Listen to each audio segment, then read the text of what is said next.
members, Jennifer Novak, Ward 2, and Pam Breitweiser, Ward 3. Welcome aboard. Thank you. Okay, a roll call, please. Gary Design, Here. Veronica Mays. Here. Ronald Stafford. Here. Jennifer Novak. Here. Fred Eckert. Here. John Martinez. Here. Pamela Breitweiser. Here. You have a quorum?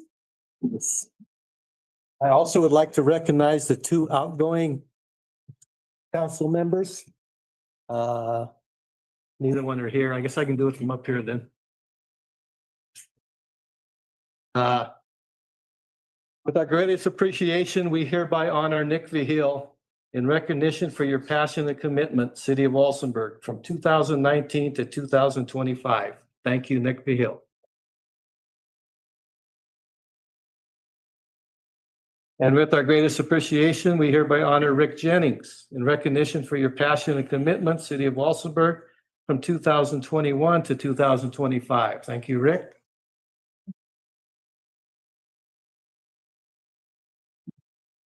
Okay, now can we stand for the pledge? Brad, would you lead us? Pledge allegiance to the flag of the United States of America and to the republic which stands one nation under God, indivisible, with liberty and justice for all. And entertain a motion to approve tonight's agenda.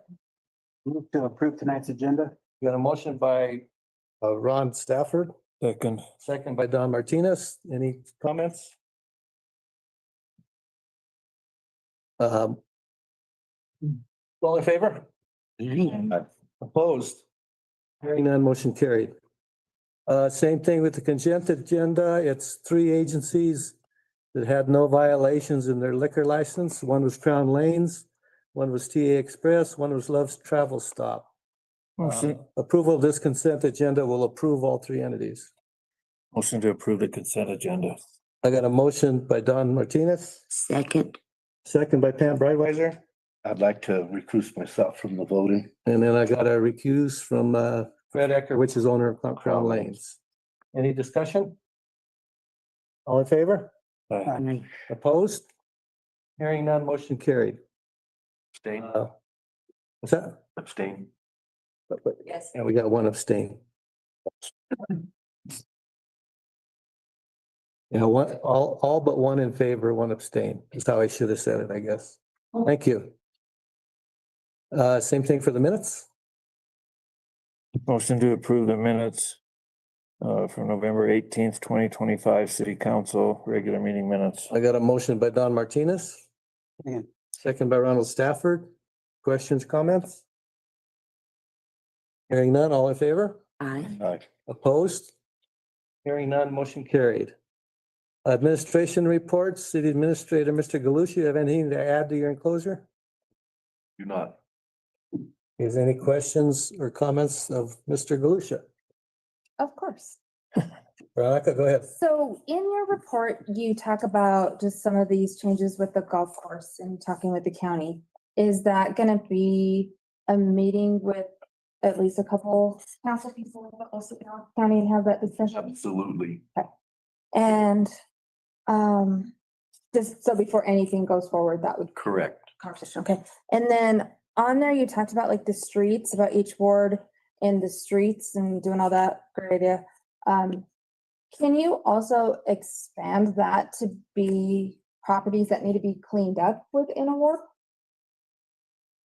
I can for the list. I would ask that list to be. Right, that's what I'm saying, that's what I'm saying, a Yes. separate list of properties. There's still several properties on like Main Street that just look terrible and people driving through and trash building up in yards and things like that. So I would like, I don't know about anyone else, would like to see, in addition to fixing the streets, like addressing properties that Absolutely. either have not been addressed or, so that's all.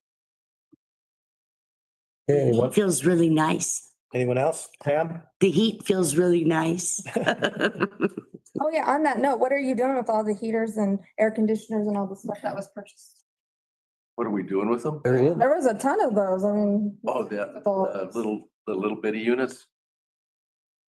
I don't Probably hard sell. tell. I mean, I know those weren't cheap, No. so I'm just saying I don't want to see them get. Right. Some recovery would be nice on that. Anything else? It is nice to have heat and air conditioning in this building for a change. Been here the last couple of years, I've seen buckets under the roof, I've seen heaters, I've seen people trying to open windows, get air conditioning, so it's been a trip. Okay, the next is Public Works. Mr. Harriman, do you have anything to add to your enclosure? Thank you. Any comments or questions of Mr. Harriman? I just got one question. You show Martin Lake, the storage at 2,700, capacity 2,174. Is that? It's storage is bigger than capacity. Sure. So that they'll just swap them? Okay. That's all I got. Okay, we'll move on. I think this is yours. Mr. Harriman, Randy Vihil Award? So you can wait next time? Okay. Works for me. City Police Chief Vanelli, do you have anything to add to your enclosure? Absolutely, Mr. Mayor. Okay. So item number one is also, or on my report is also an action item, so I didn't know if you guys wanted to talk about that first or just wait till the end, but those fingerprint readers that I told, they were several reports back. Dispersed to all the agencies, so we're ready to get ours. They'll aid in identifying people that won't identify themselves to us when we're eating or have an arrest.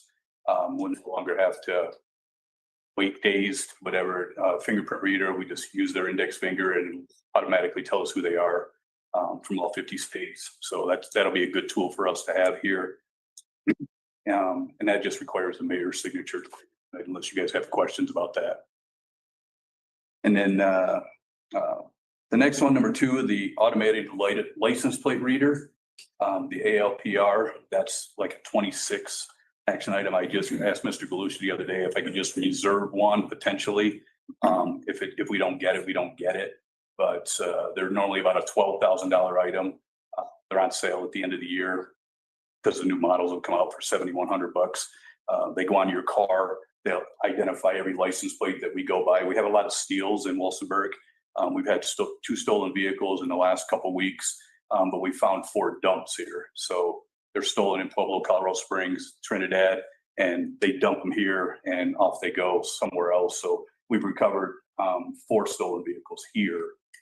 So any of the officers that have it on their car up and down the side streets at night when it's a little bit less call volume, it'll read all the license plates. It'll tell us if it's stolen. Amber alerts, silver alerts, warrants attached to the license plate, things like that. So that would be another good tool for us to have here.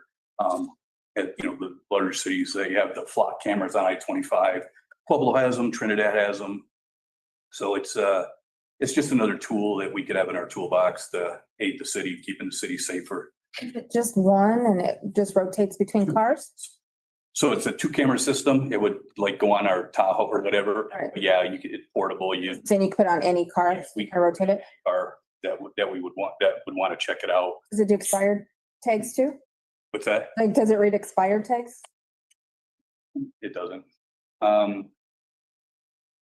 Officer Winters, we actually, I'd like to recognize her publicly for, all the community outreach that she's been doing.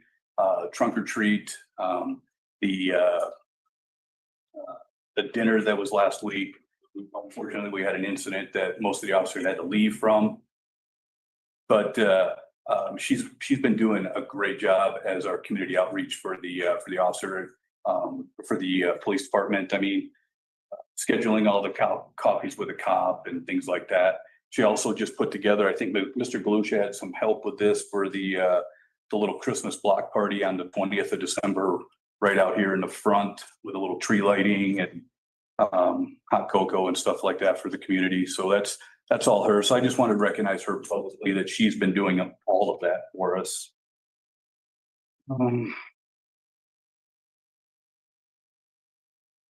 pretty much it. A canine. No, that's, I just put it on there so you guys can read it. In case you had questions for me, I can talk about it for a minute. But I was approached and it would be a donated dog. The only thing that the city, I mean, obviously, it would be a single purpose dog.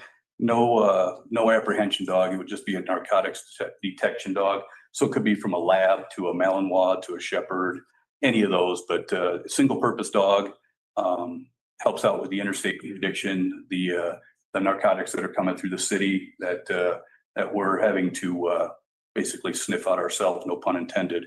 But the dog would be a donation. The only thing that we would ever have to do if you guys wanted to do that would be the vehicle with the proper kennel and stuff in the vehicle with air conditioned heat and stuff like that.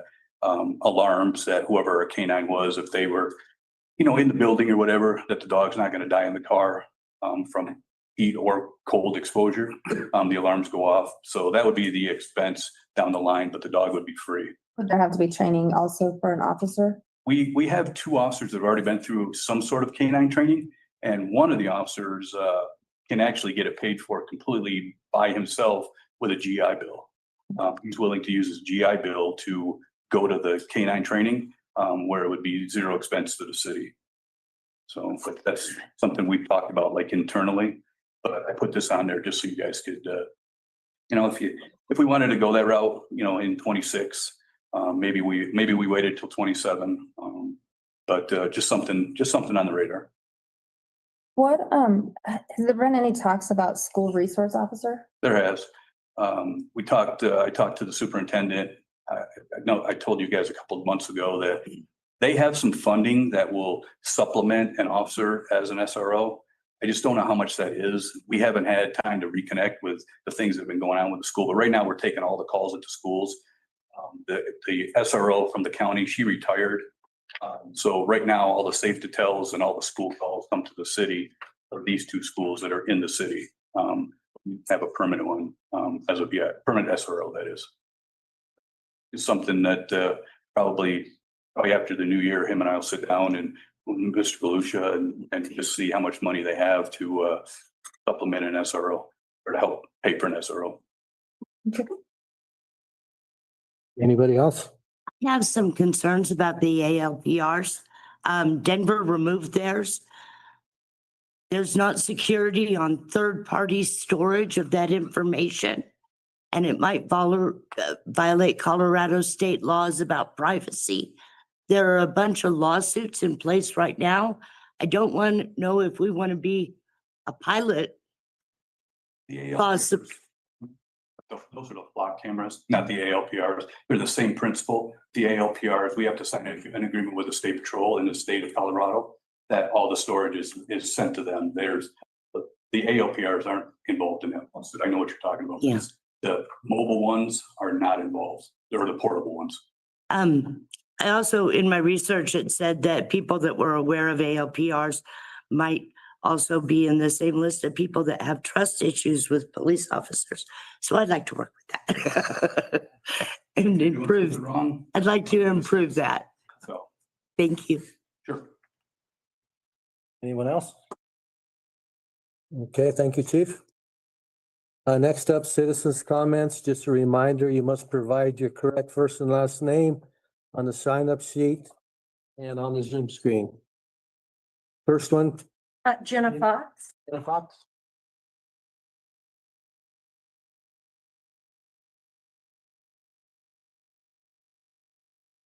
Hi, my name is Jenna Fox, FOX, and I'm just gonna read this. I would like to take the time to thank the members for making yourselves available to sit on the city council. Most of you are on other boards and committees that also take up your time and energy. You provide for the community what most people do not want to do, making decisions that affect our community and hopefully in Walsenburg's best interest. Not many people want to commit to serving as a city council person for a whopping $300 or I don't know, $400 a month. It is in my hope that in general, you're here to try to make this community a better place. So I thank you for that. There seems to be a trend with what I call the usual suspects, a few people who complain about how things are getting done and not getting done at almost every city council meeting. Very few people want to listen to some of the ridiculous complaints. These usual suspects seem to feel that they need to speak at every single city council meeting, which they have the right to do, but that somehow this is a roundtable type meeting and that they are much smarter than many of you up there.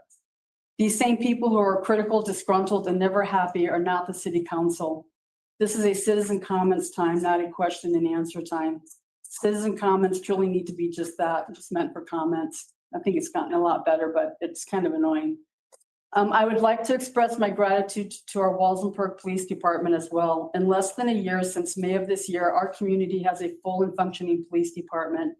This was started from scratch. The leadership from Chief Finelli and the officers' dedication is something that this community has needed for a decade. I've only been here 8 years. I think that the sheriff's department left about 10 years ago. I mean, the original police department left about 10 years ago. For example, recently I happened to be at Russell and 6th Street last Tuesday when the multiple gunshots fired took place in Heritage Park. I called it in like so many others and I watched, and within about 60 to 90 seconds time frame, there were 3 or more officers there. The response time was amazing, and many of these officers were at the community Thanksgiving dinner that was supposed to serve our community. Our trunk or treat was the best that we've had. The safety provided for our kids by closing the 4 blocks of Main Street was a huge improvement over the norm for our kids having to cross a typically very busy Main Street through our town.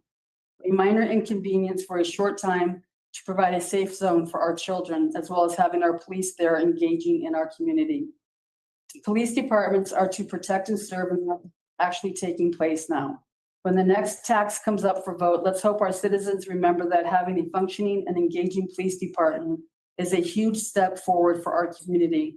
The Walsenburg Police Department has made huge stride in a very short time to address many of our negative community issues and crimes. So thank you, Chief Finelli, and all the officers. Thank you. I hope that was only 3 minutes. No, thank you, Jenna. And online, we have Stacy Decker. Stacy Decker? Good evening, council. Just got done with work about 10 minutes ago, so at home again. For the golf course, I know this is not Q&A, so if you have time to answer these, it'd be great. Has the golf course been fully shut down without lack of funds at this point in time?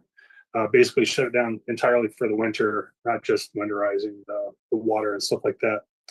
And then when will the city council get full financials such that we can actually see what's going on, so that we understand and know what's going on with the financials before any monetary assistance is provided or additional monetary assistance is provided?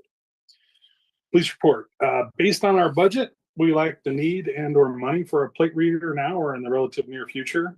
It's an expense again, and training again.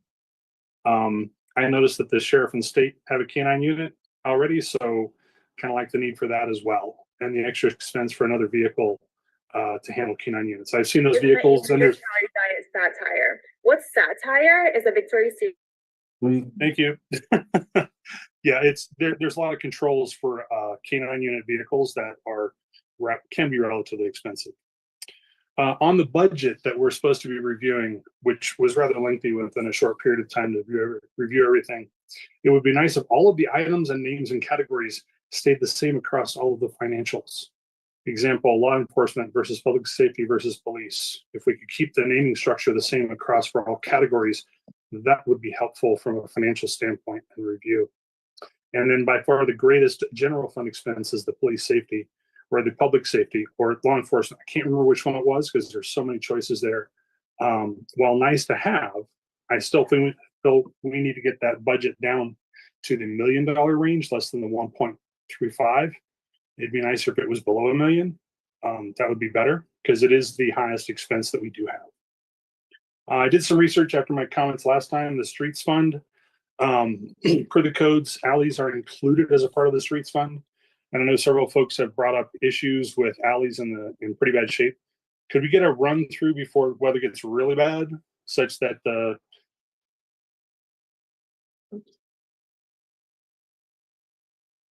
Sorry, Stacy, go ahead. That Okay, was my error. Where did I? Oh, so the streets fund. Per the codes, alleys are included in that. At least my understanding of the research on that one.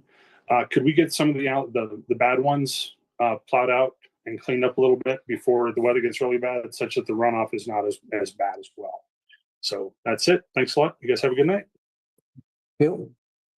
Next, May Sandoval. May Sandoval. Good evening, council, mayor, city administrator, May Sandoval, DEEMAS SANDOVAL. I'm one of the usual suspects. I take pride in that. I just wanted to speak to the golf course.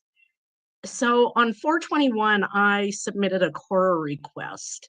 And at that time, city administrator Joe Stillwell, and the core request was in reference to the golf course and funds reimbursed or spent. And his response to me was, the city has not received a list of materials to purchase as of current. No purchases have been made yet to my knowledge. That was on 4/21. Today, I received a response for a core request that I submitted asking about the golf course expenditures and reimbursements. And keep in mind, my previous core request was 4/21. Today, I received receipts dated 4/8, 4/14, 4/10, 4/11, totaling $15,000. So it leads to beg the question that when core requests are submitted, are we really getting actual, honest information, factual information? Because these dates don't line up. And I understand you can't speak for Mr. Stillwell, but it still is concerning. So in reference to the golf course and the big looming question about the financials or lack of, back in March, Mayor Vazani, you stated in a meeting that the financials didn't look good. You also stated in that meeting about the grants they were going to pursue and also going to apply for a 401(c) status. Has any of that happened? Bruce No. Ecker stated they would make quarterly reports to city council. Has that happened? Or was that just the talk to be able to get the $15,000 needed for the sprinkler and fertilizer? Comment was made in one of the city admin's write-ups that it's been challenging getting understandable information because of management changes. Once again, no one is held accountable. It is held accountable, not the management, not the Golf Association and its board members, no one. The forefathers must be rolling in their graves. I worked at the bank years ago and I saw their commitment to ensuring investment funds were set aside, contributed to, and renewed to keep making the golf course money. I don't know, it's concerning. And the fact that the golf course financials are not public, what did they have to hide? I don't get it. If there's nothing to hide, show them. Where did that money go? Does anyone have any idea? No. 3 minutes is up and it's gonna be a long topic, so Thank you. we'll get answers. John DiNicola. John? Good evening, Mayor, Council, Mr. Hyatt. I hate to do this to you guys again, but yet I sent out an email to the mayor, council member, Mr. Hyatt and Ms. Hurt regarding body camera footage. I've had 2 conversations with Mr. Hyatt regarding these, and I was told that I would be getting them in the condition that they should be presented. As of today, I still have yet to get them. These requests were placed back in late March and early April. This is egregiously outside the 5 days and the 10 days extended, and that's giving you the new law that went into place in April. Okay, that's one issue. Another issue is I'm curious because I heard the chief of police talk about a fingerprint reader and how that they could identify people. I'm just curious as to how he intends to do so and not violate somebody's Fourth Amendment rights while he's doing it. So we have an issue here that I would like to have addressed at some point or another. Also, I'm curious because I noticed in a couple of requests that I've done that the Fox Theater was awarded, I believe, over $178,000 to get repairs done, and when those may or may not start to get done. And another question that I had is, why is it that there was only, I think, one contractor that was put on that 178,000?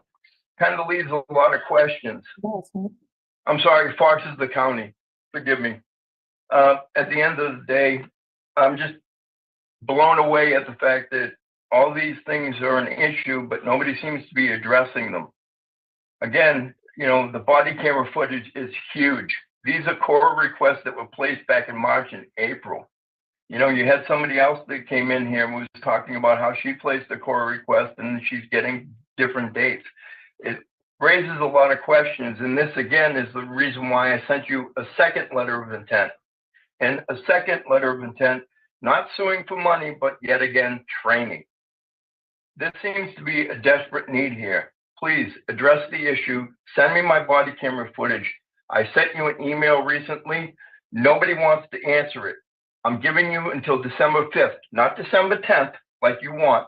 December 5th, I want my body camera footage in hand. I appreciate your time. Thank you. Thank you. Next, Cynthia Cresswell. Cynthia. Good evening, Mayor, Council, Mr. Galusha. This is in regards to the canine. I know the police chief did say that it was going to be an one use, basically just for drugs or whatever, not for taking down criminals. But my questions are, canines generally have one handler only. If that handler dies, then there's something that goes on with them. But what's the problem that another city is donating a canine to a different group of people? That's generally unheard of. And are there going to be multiple handlers? Again, canines usually only have one handler. Where will the canine be stored if there's more than one handler? Because canines usually go home and live with their handlers. So that's kind of concerning to me as to why they would even give up a canine. There's got to be issues. That's not general protocol. Thank you. Thank you. Next, Was there anyone else online? Carmen Laura.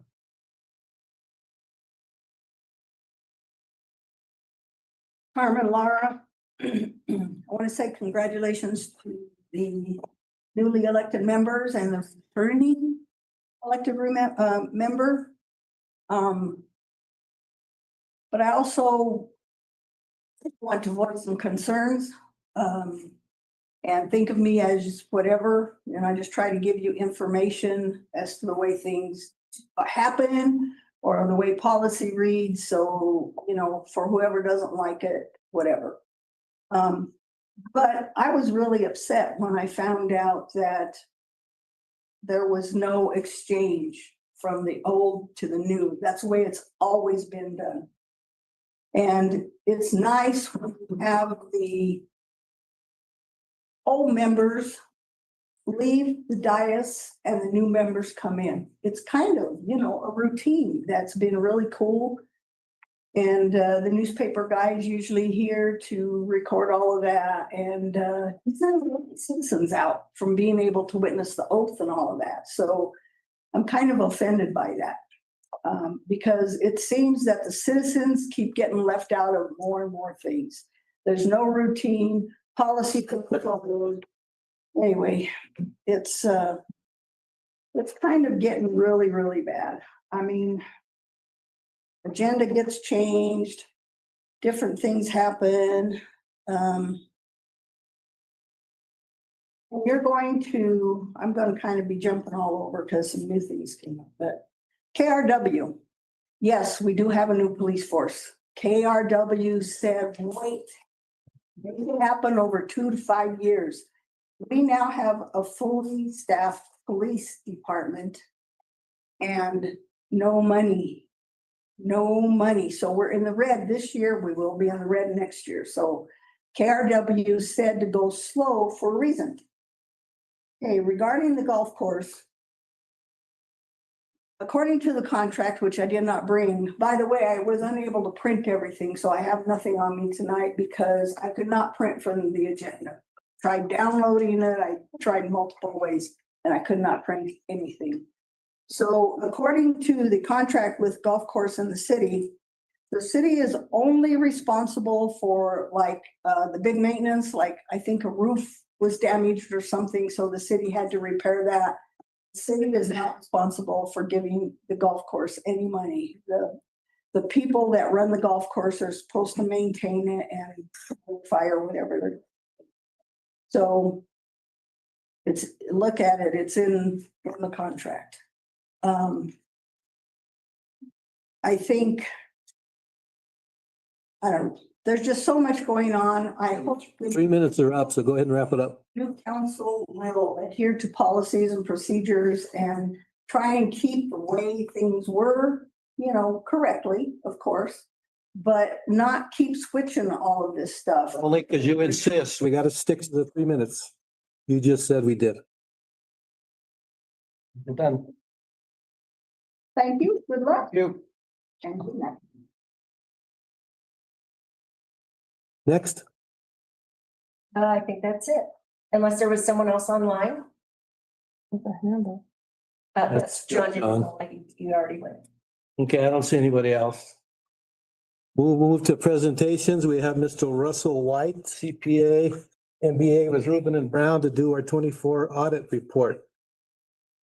Right. Mr. White, you have the floor. Good evening, everyone. Thank you for coming.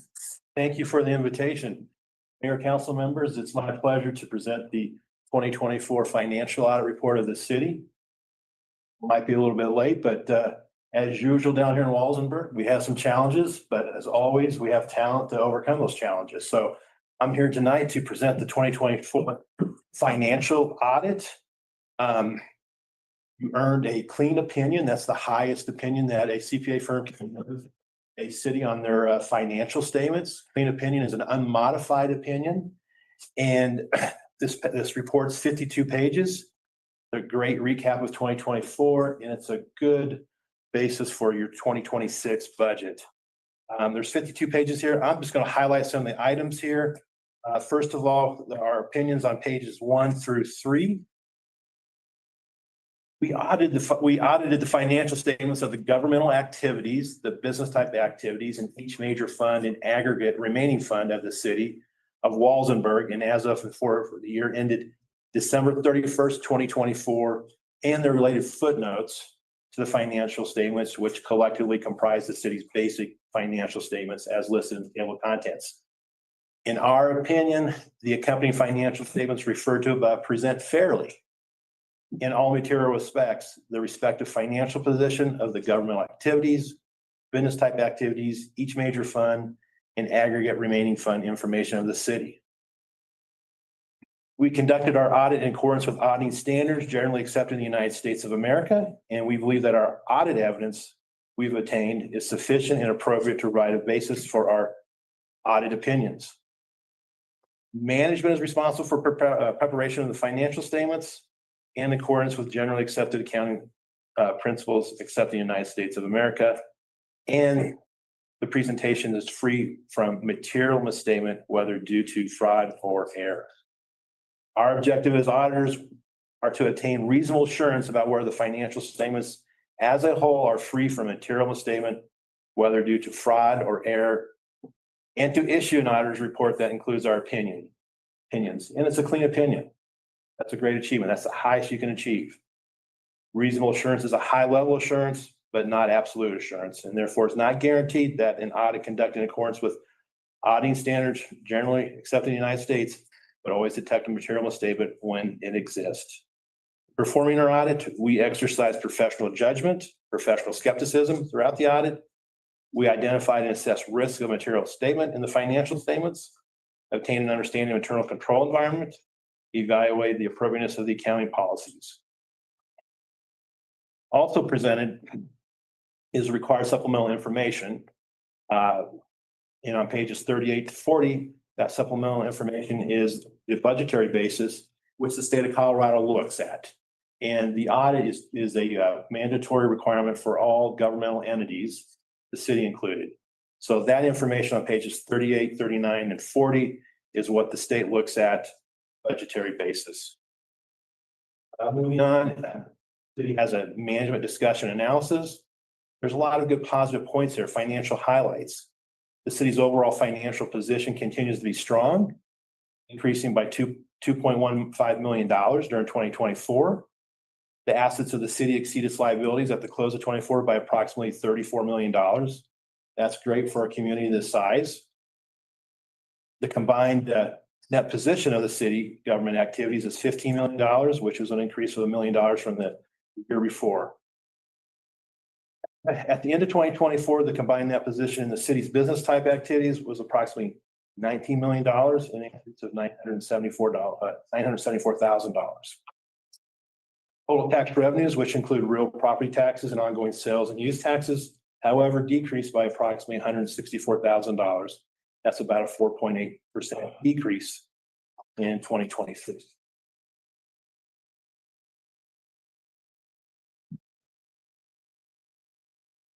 Other useful information is on page 4 of the MD&A. It's got the financial analysis of the city as a whole. And as you can see, you've got the governmental activities, the business activities, and they're summed up in the right-hand column. As you can see, total assets increased from $49 million to $51 million. And then that position increased from $32 million to $34 million. On page 5 of the management discussion analysis, the change in that position.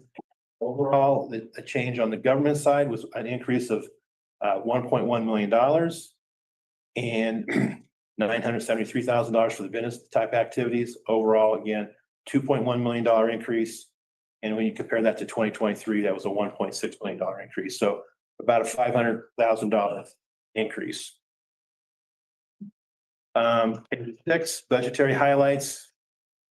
General fund revenues in 2024 were less than anticipated in budget by $460,000, primarily due to less anticipated tax and intergovernmental revenue.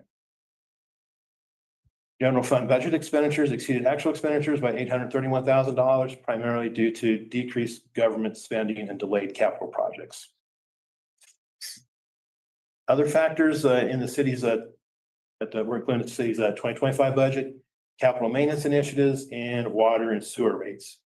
And then during 2024, there was a rate study that was completed, and the sewer rates were increased in 2024, and these rates should be fully implemented in 2025. The good news on these the rates is that the increased cash flows that's coming through on the water and sewer is the ratio to be in compliance with the bond is almost there. We're not quite there yet, so we're still out of compliance. But the good news is that that difference is significantly decreased this year. And looking in 2025, we should be in full compliance with the bond statute, the bond compliance.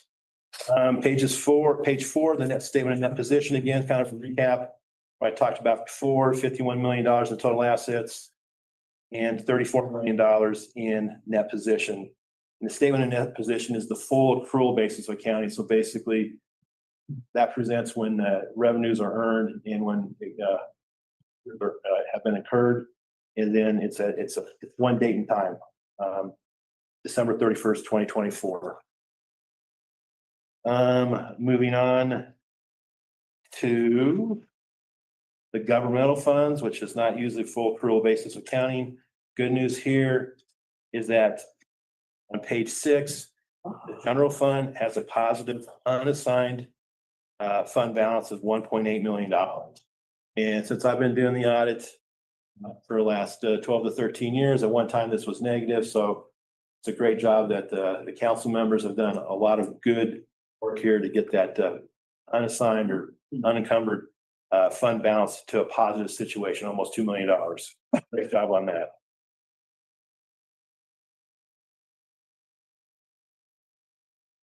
Other noteworthy nuggets here, page 8. Again, this is the change in the fund balance, government fund accounting, positive $410,000. That's great. That means all the services that cities are providing, including the police, which is folded into there as a positive fund balance net change for the year. On page 10, the proprietary funds. This sheet right here, this is your gas, water, and sewer, and also the wild waters. Item of note there is that net position's $19 million. And a lot of that $19 million, $16 million is tied up with the fixed assets and the debt. So the item I want you to particularly pay attention to under net position on page 10 is the unrestricted net position. That's basically what I would call your free fund balance, and it's positive. So on the gas, it's $2.1 million. And on the water and sewer, it's $1,086,000. So kind of from a budgeting standpoint, when you're looking at 2026, that's real important to take a look at. So overall, $2.6 million of unrestricted net assets for the proprietary funds. Over on page 11, again, changing that position in the proprietary funds, that's gas, water, and sewer combined, positive $973,000. When I go to page 12, regarding the proprietary funds, overall net increase in cash is $211,000. So that's good, but that's primarily made up of the gas fund having a positive cash inflow of $519,000, but our water and sewer rate's not quite there yet, had a negative $308,000 or use of cash, or decrease of cash. So that's why the rate study was done, to make sure that starts generating positive cash flow and gets you into bond compliance.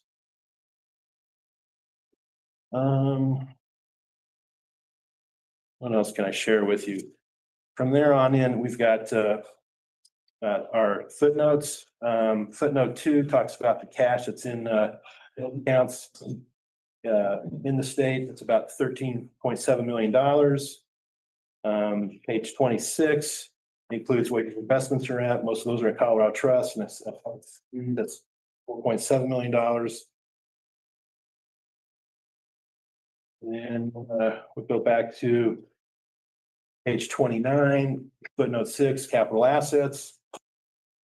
Overall capital assets in the government activities fund is $5.5 million. And then in the business type activities, which is on page 30, $10 million. That's important to know where your infrastructure costs are. Footnote 7 on page 31 talks about the debt that the city has incurred regarding those infrastructure assets. And I want to share with you is back on the RSI, required supplemental information, which we talked about. This is what the state looks at back on page 38. Is general fund. It's budget. It compares budget to actual, and there's a positive $370,000 variance. So that means there's excess, actually $831,000 positive variance. Sorry about that. And that's the one thing the state always looks at is the expenditures. How are they budgeted? And we had some cushion in there on the budgeted expenditures. And again, some of those didn't occur because of some of the capital projects that they got delayed or pushed into 25 and 26. That's all I really have on this quick recap. There's a lot of information back here. There's other supplemental information that goes into greater detail. But from a big picture standpoint, you've achieved a clean opinion, and that's the highest you can get. And that'll conclude my discussion for tonight presentation. Any questions about the 2024 financial statement audit? It seems that the gas department, like you do fund balance, that's in cash. Do water and sewer, it ends up in net position. Why is that? Which page we want to talk about on that one? Go back to page, but.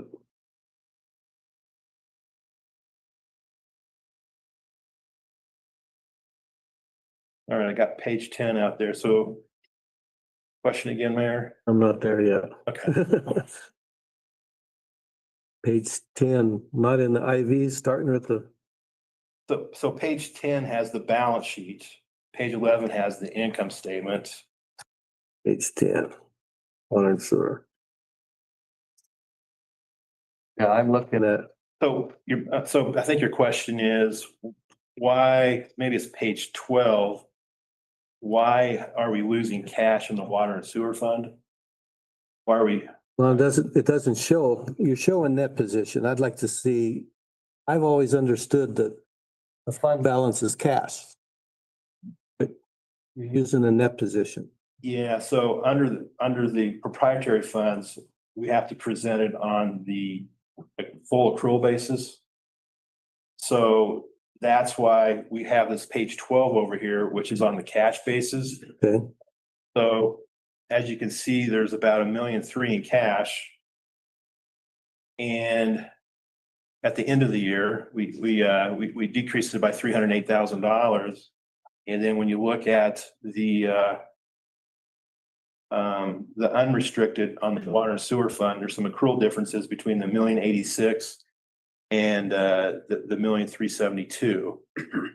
So that's what the difference would be. So what you should use is that $1.086 million on a budget basis. On the accrual standpoint, if you want to use cash, I mean, you most certainly can. Because the budgetary basis is different than, unfortunately, it's a third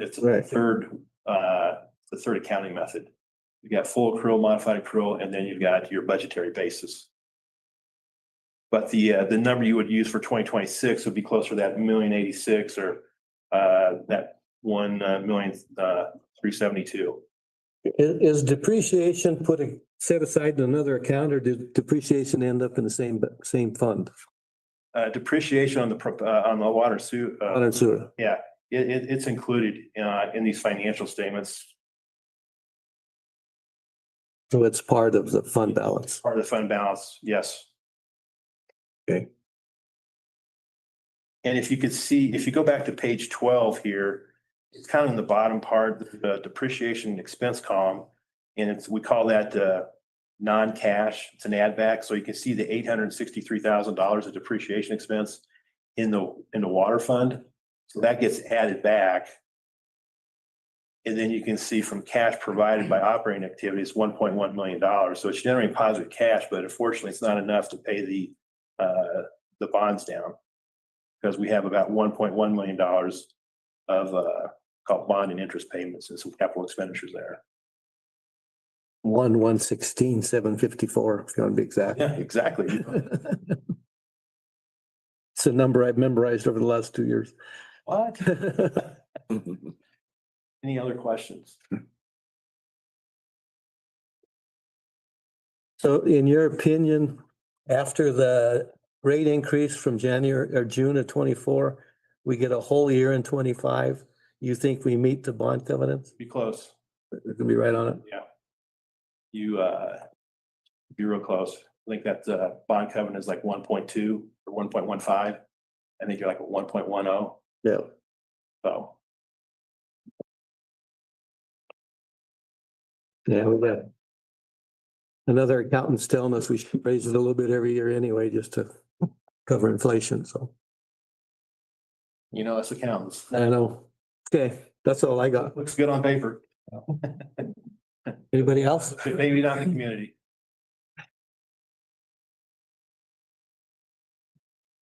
All right, if there's no more questions, that concludes my presentation, and thank you so much for allowing me to come down and present this. Appreciate the relationship. We're here as a partner to the city in the future. Get planned. We're gonna get a little sooner, 2025 on this. We should get a better start on it this year, shouldn't we? Yeah, we didn't start until like August. I know.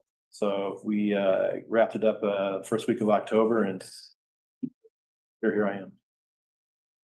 So what you've seen and what we got going, can we start on time this time for 26? We've got you scheduled for the second week, third week of June.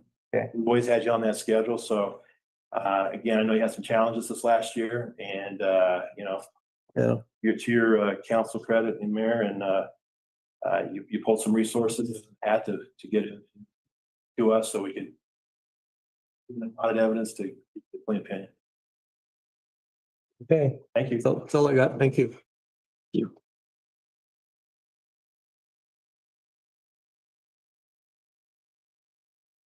Nobody else has anything else? Council? Okay, we'll move on to the next one. Jesse Pacheco. We didn't see him. Jesse? Oh, he's on the line? Yes. Are you there, Jess? You guys hear me? Yes, now we can, barely. I know. Sorry about that. So, yeah, I just kind of wanted to present just some change in ordinances. I do believe that updating these will give us a foot up to what we have against us on a lot of stuff. You're gonna have to do something different. I don't think anybody can understand you. Make it up real bad, Jesse. Yeah, can you hear me now? Oh, that's perfect.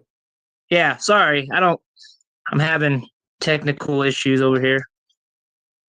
So I came to present new updated versions of some ordinances that have been around for a while, just to kind of update them as we go, to kind of get a better bite on keeping a competitive edge with the local utilities, and to help some of the residents out in the long run. So on the agenda sheet it has a ordinance 1138, which is just like the tap fees. I do believe if we can, what I would like to revise is to sponge and get away the tap fees for a 3/4 inch like residential service. I mean, that would help out a lot of residents, because I think when we have put some in, there's people that were for it. But when they hear that they have to pay a tap fee and a deposit fee, they're kind of like, nah. Because 1142, to kind of put it all in together, that ordinance 1142 is for the city will, I guess, construct line for 150 linear feet for free. So I think, and that's 3/4 for resident. I think if we could combine those two just to sponge a tap fee, because we're already giving 150 feet of line to them. I mean, it's just another leg up for the residents, especially those that been wanting it, that are near our gas systems that are pretty close by. I think it would help a leg up in that. So it kind of ties together in a way. I know in 1138, I did state that maybe increasing the tap fees for businesses that come in, especially for bigger taps, I do believe. Some of those bigger taps for, any businesses that came in, we had a run in with trying to relocate one. For example, was a Safeway one. It kind of was a little more of a process to get them a tap. So we had to go a whole different route to plan it and provide for it, I guess, more or less. So there's a little more work to it. So it kind of will cut the cost. It kind of gives that cost of what we make off their tap fee to keep building our infrastructure and kind of help with maintenance fees and everything for us. So basically, yeah, so that's just 1138, I guess, just to sum it up. And it keeps us like I said, it keeps us competitive with all the other utility companies in this area. I'm sure it costs a lot for electrical to go electric with like their tie-in fees or whatnot. Same with propane, you got to buy a tank and all that. So if we could keep it to where people come, like, move into this town and they want gas, it's just right there, and we could do it, no cost. So on that's for 1138, just the tap fee for a 3/4 inch. Sponging that. 1142 again is just the dates. I do believe if we could change 1142 to revise it or reword it somehow to take away like how can I say it?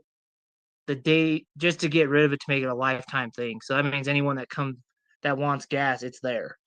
And they don't have to wait within you don't have to really have to worry about when it applies to them, more or less.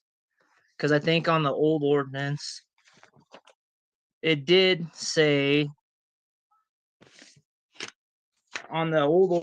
this did say that there were some dates that didn't make sense, which was let me see.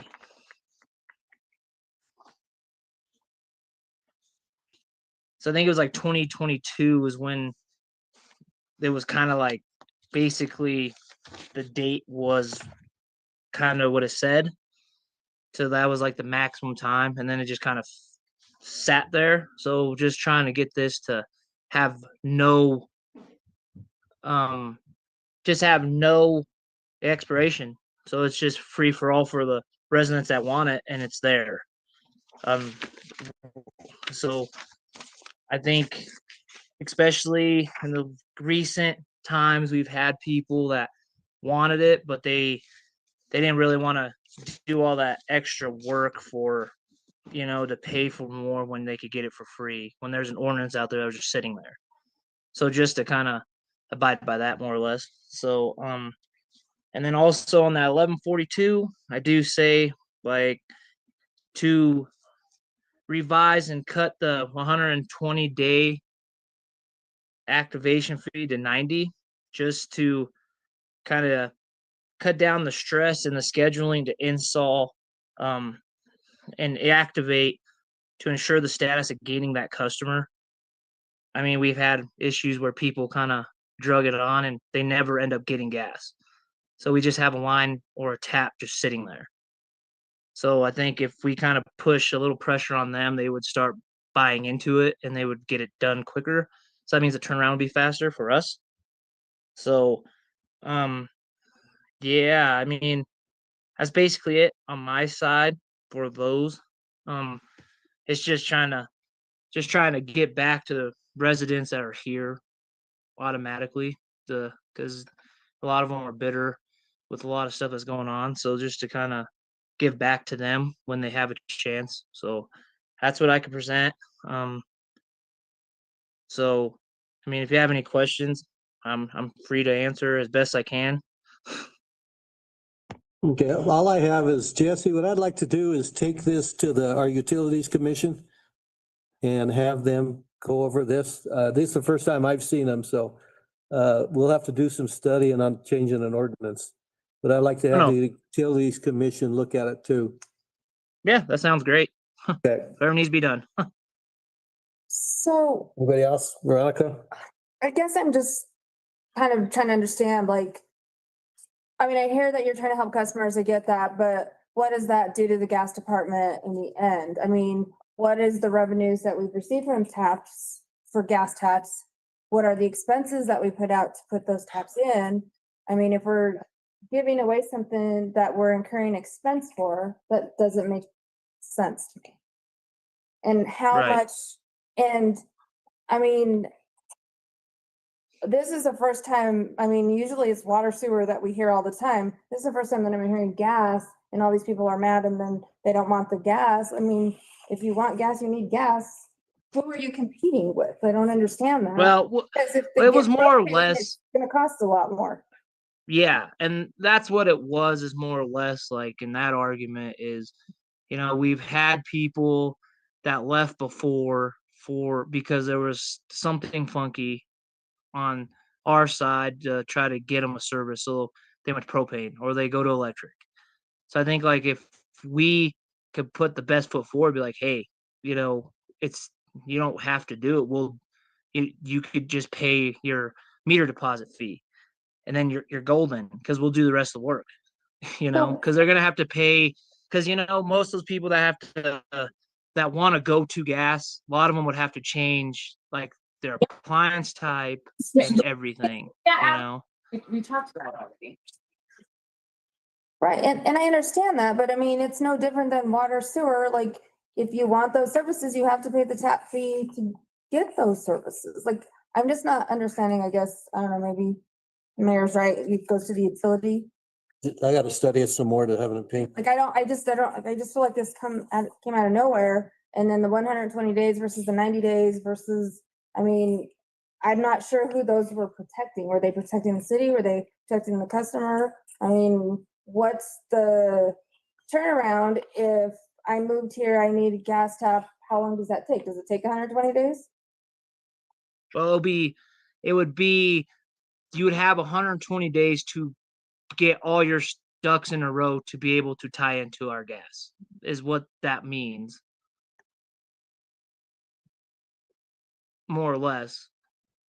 So from the time we put your line in, tap it, get your line ran, we hang a meter, then you have that 120 days to be able to tie into that meter, is what that means.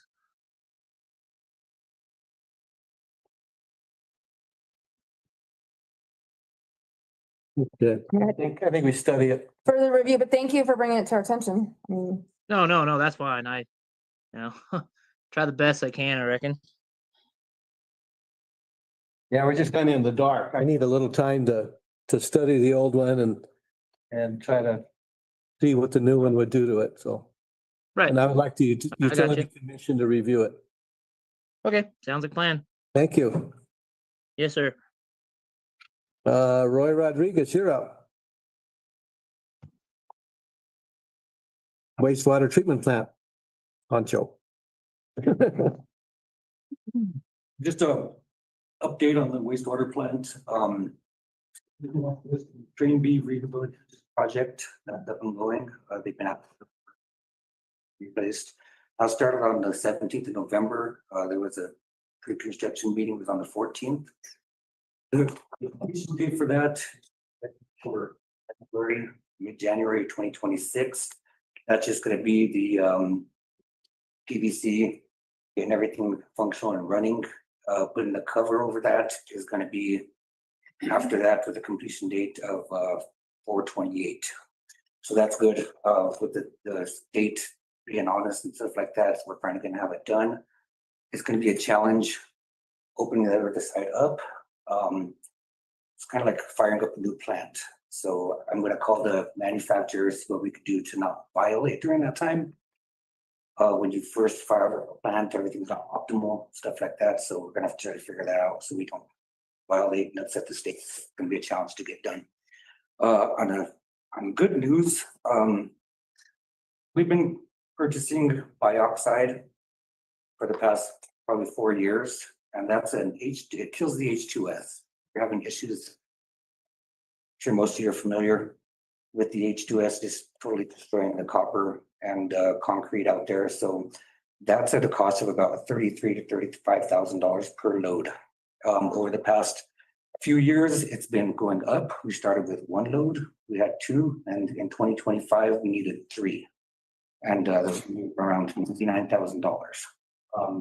I found an alternate with that at a total cost of $8,000 per year.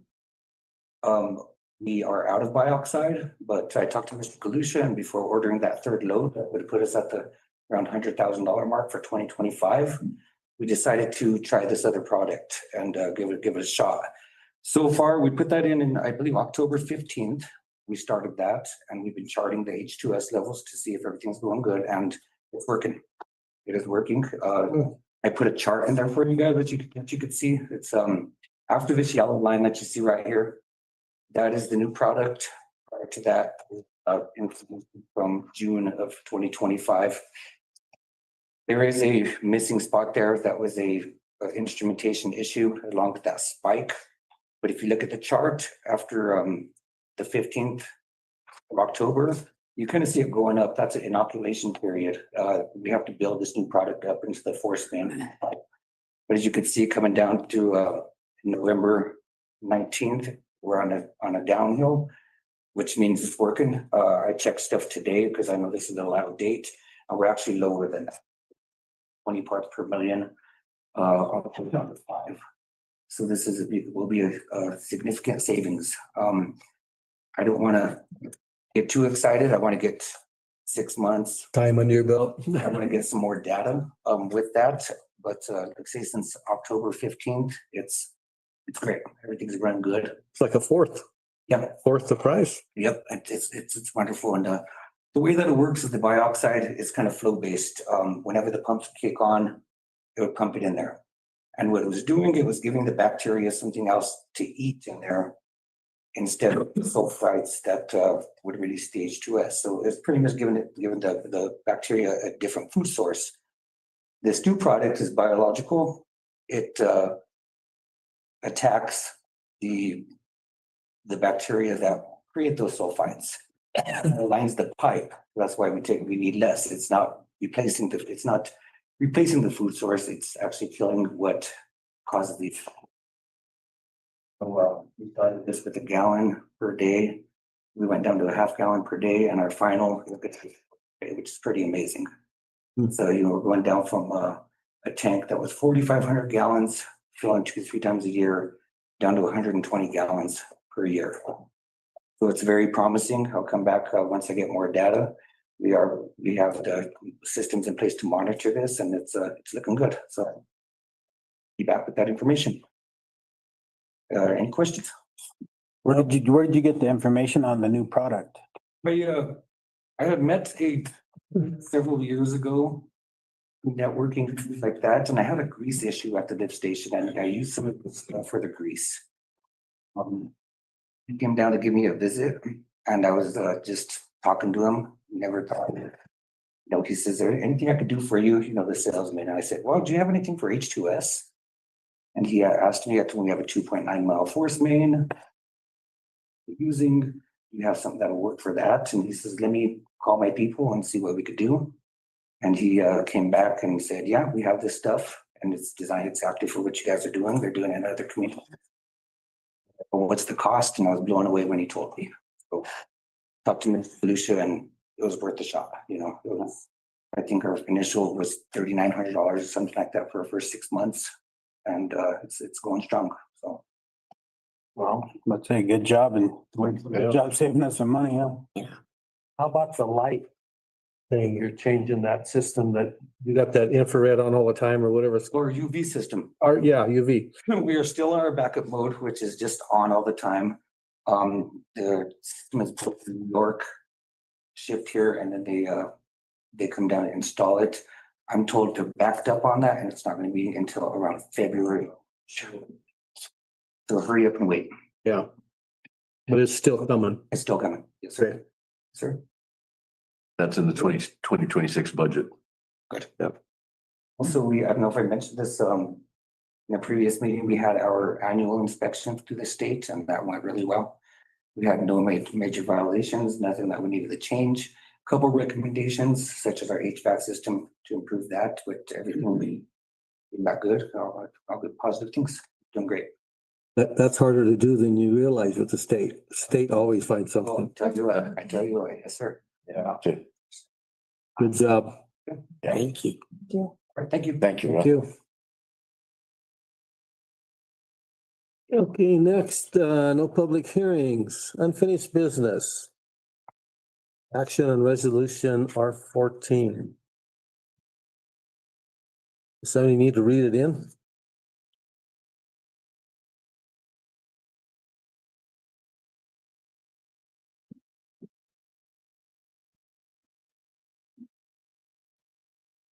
What are we doing? So is it a move to accept? Can I try? Huh? Can I try? Do I? I don't know if we need to. That's what I'm asking. Okay. We need a, Mayor, you don't need to read the entire resolution. You just need to read the, I need a motion, right? yeah, I take that back on the first one, on R14, you should read the entire resolution. Okay. So is it a motion? A motion to. All right. I would like to make a motion on a resolution summarizing expenditures and revenues for each fund and adopting the city of Walsenburg's budget for calendar year 2026. It's resolution R14. Resolution 2025 R14. Yes. Mayor, Okay, would you like me to read the resolution for you? Oh, Yeah, because the resolution's that whole page. Hyatt said he'd read it. Yeah, Mr. Hyatt, go ahead. Whereas pursuant to CRS 29-1-104, the City Council of the City of Walsenburg appointed John Galusha interim city administrator to prepare the city's budget and submit the same to the City Council. And whereas the budget was prepared and timely presented to the City Council, and whereas the city gave proper notice of a public hearing on the budget and subsequently conducted a public hearing, and whereas the city revised, altered, increased, or decreased budget items as it deemed necessary in view of comments presented during the public hearing, the needs of the various planning departments, and the anticipated revenues of the city during fiscal 2026. And whereas this 2026 budget is being adopted before the mill levy is certified to the Huerfano County Board of Commissioners no later than December 15 pursuant to CRS 39-5-128-1. Now therefore be resolved by the City of Walsenburg City Council as follows. The City Council of the City of Walsenburg hereby adopts by an affirmative vote of a majority of the members of the City Council the 2026 budget for the City of Walsenburg, marked as Exhibit A, attached to this document, and incorporated in this resolution as though fully set forth herein. Paragraph 2, effective date. This resolution shall be effective immediately upon adoption pursuant to CRS 29-1-108, parens 5. Resolved, passed, and adopted the second day of December 2025. Thank you. Second. I got a motion by Pam Brightweiser and a second by Ronald Stafford. Any comments?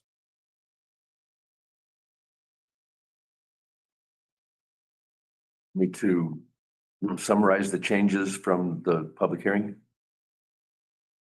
I think we need, yeah. The changes, making the sales tax revenue projection match across all funds at 720,000.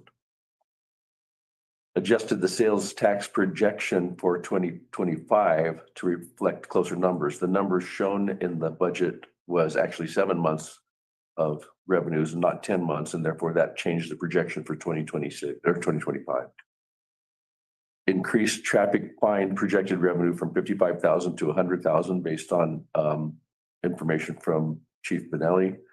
Moved $400,000 from the sale of the youth camp into the Wild Waters Fund. Decreased police overtime by $30,000. Increased police vehicles fuel and oil from 20,000 to 40,000. Police operating supplies from 5,000 to 10,000. Increased police training to 10,000. Removed 50,000 in building improvements from the general funds. Increased gas capital improvements to 205,000 for additional costs of cathode protection, line locators, and increased cost estimate for the substation. Change the fund balance, net position in the water and sewer funds to actual fund balances. And added $200,000 professional services to Wild Waters to try to get that up and running. Added utility costs in Wild Waters, increased the street mill roadway project from 1.7 to 2.7 million, and adjusted the Northlands General Improvement District expenses to reflect the actual payment of $168,000. Thank you. This is adopting the budget. We got any other comments? Well, I got a few I just have to make. I'm confused as how, like say administration, the total personnel administration has went up a lot. Like 63%. I don't understand the big increase. Just take that one. Let's just take expenditures under the general fund, under administration. The projected of 2025 is 181,000. You went to 296. That's 63%. Does anybody explain that? Mr. Ellis is online. If he would present that, I'd appreciate that. Mark, are you there?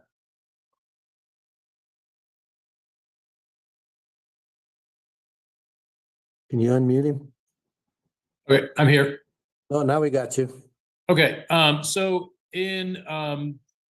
for the primary increase is going to be in salaries for in administration, and that's primarily inclusive of salary increases for the year. We also increased the potential salary for a city administrator and also for a finance director that we're not incurring in 2025 at this point. And we went through some CML surveys for those salaries for administrator and finance director and increased those to be in more of a market position for equivalent to other areas within the state for similar sized cities, so that we would be competitive in the marketplace when going out to look for a city administrator and a finance director.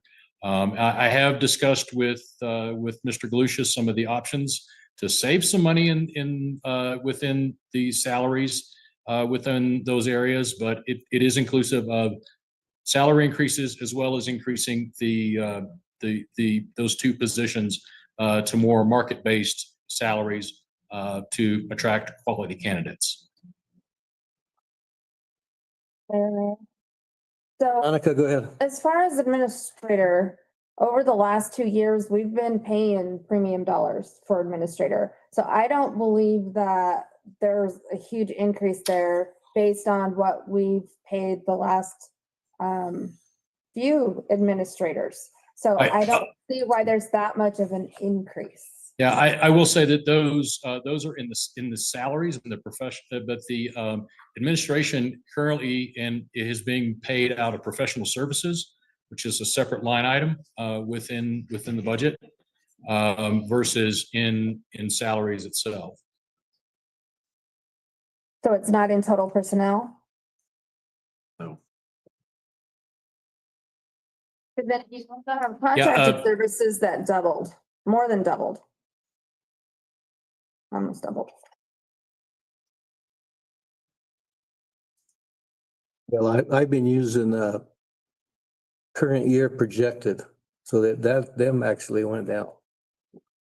But what I'm saying is right under that 290, I think it's 296. Right. Right under that's 104. Right. And the 2025 is 53 approved. No, 25 I is will- 139. I will say also in the personnel and administrative cost, we've got an overall increase.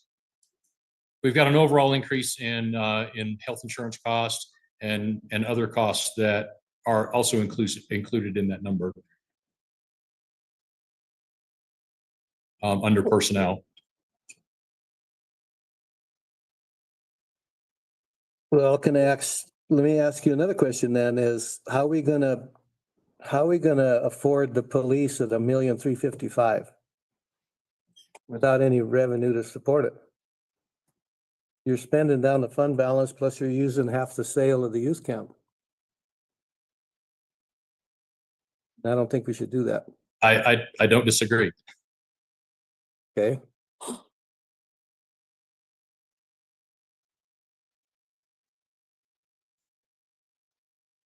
Can't we trim that police department, the public safety down? I mean, the voters voted down the sales tax.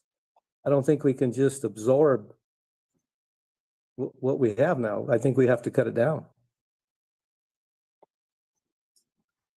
I have to disagree. Okay, go ahead. I think that that's an investment in the community that you need to make. You have a pretty stellar police force. I don't did Getting them back. that, but I'd like to see a future remedy to this. If this is gonna blow up, right? How is it not gonna blow up? Sustainable? No, you have to either Sustainable. cut expenses or increase revenues. You can't. What are you gonna?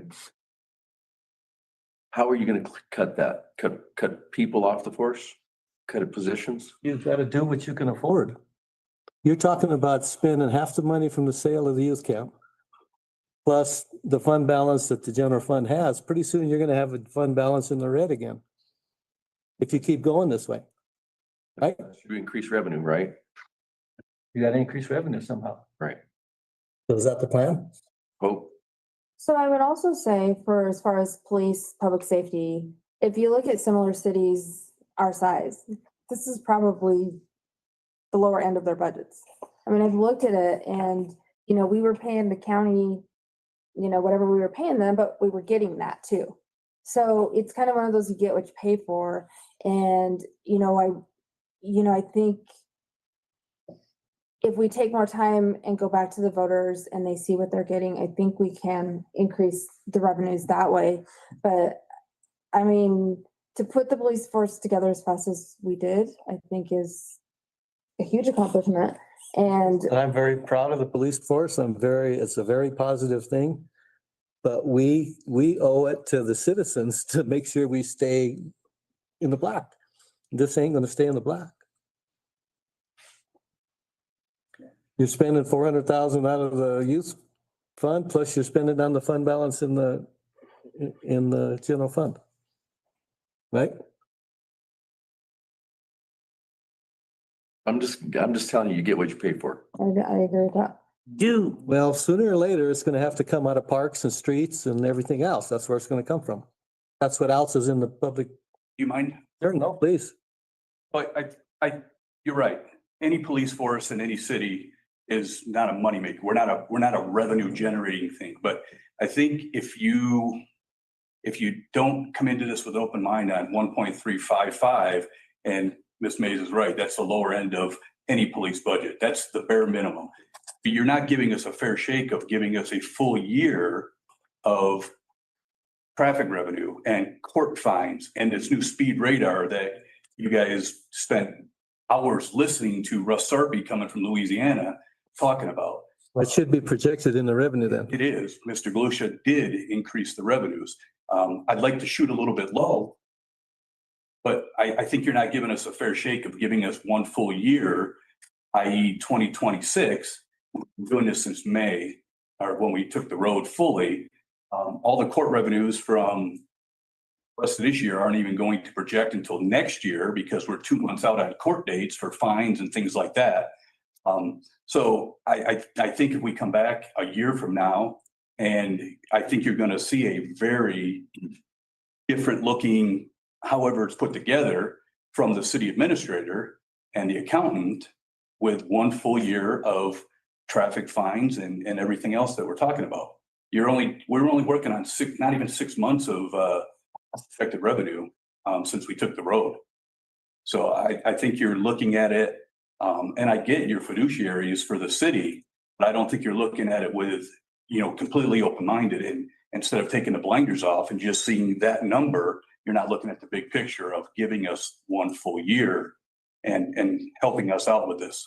I'm just trying to make all of council and everyone aware. I agree. That one full year is spending down the fund balance and spending half of the youth camp revenue. Exactly.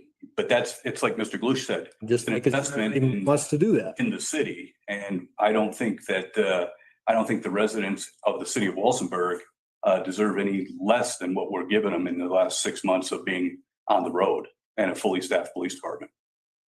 So. Pam, go ahead. A concern that I've heard, and I'm not sure if it's factual, but we have officers living multiple counties away. And is the city providing their gas and their vehicles to live in Denver No, or Canyon City? But yes, I mean, I live in Fremont County and I drive here every single day. And we fill your gas tank? Well, I'm on duty. I pay for my own gas one time a week with personal credit, just like every other officer did. That was kind of a thing that I mentioned to council way back in the beginning. We don't pay enough for the officers to move down here. There's no housing down here. You all know that. You live here. You've been here. There's no houses. I'm not giving up. I'll just talk about me. I'm not giving up my 35 acres in Canyon City to come down here to a 1 or 2 bedroom house that is exactly the price of my my 3-bedroom, 2-bath house on 35 acres to move down here. So I do pay for my own gas, and every officer that I have pays for their own gas in their patrol vehicle. All right, thank you for the correction. And don't get me wrong, you guys have done a terrific job and I would love to have this all work and it's gonna work. And I don't want to deter you anyway or doing any less. I'm very satisfied, very happy. Beyond all expectations and all hopes is what we ended up with. And that was, if you'd have talked to me and Veronica 2 years ago, you'd have thought that was impossible. So it's a positive thing. We just have to be financially aware of what we're doing here. And I want to make sure everybody knows what's going on. So I agree, Mr. Mayor. I think it's a duty to let them know. Yes, sir. And I'm just asking for that leeway of letting us show you that we are worth your investment. Thanks. All I would like to see is the general fund has had a little bit of increase in the general fund. You could take that, you can take everything there is extra, but it has to balance within a year. And that's what you're telling me is going to happen. Okay. I'm not going to stop doing what we're doing if that's what you're asking me, Mr. Mayor. And we'll actually do more. No, I understand the dilemma. I mean, we never had a police force. Now we have one everybody loves. Now we got to pay for it. I just want to make sure everybody know what the numbers mean. It's pretty obvious to me, so. I think there's a lot of other areas to cut too and not just go after one department. I mean, if we're looking to, it should be across the board. I know, I'd like to see the budget reflect that. Right. Instead of having it this way. That's all the comment I have to make. And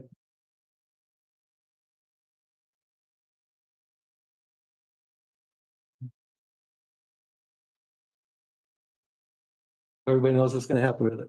Any other comments? Roll call. Ronald Stafford, Yes. Fred Ecker, Yes. Don Martinez, Yes.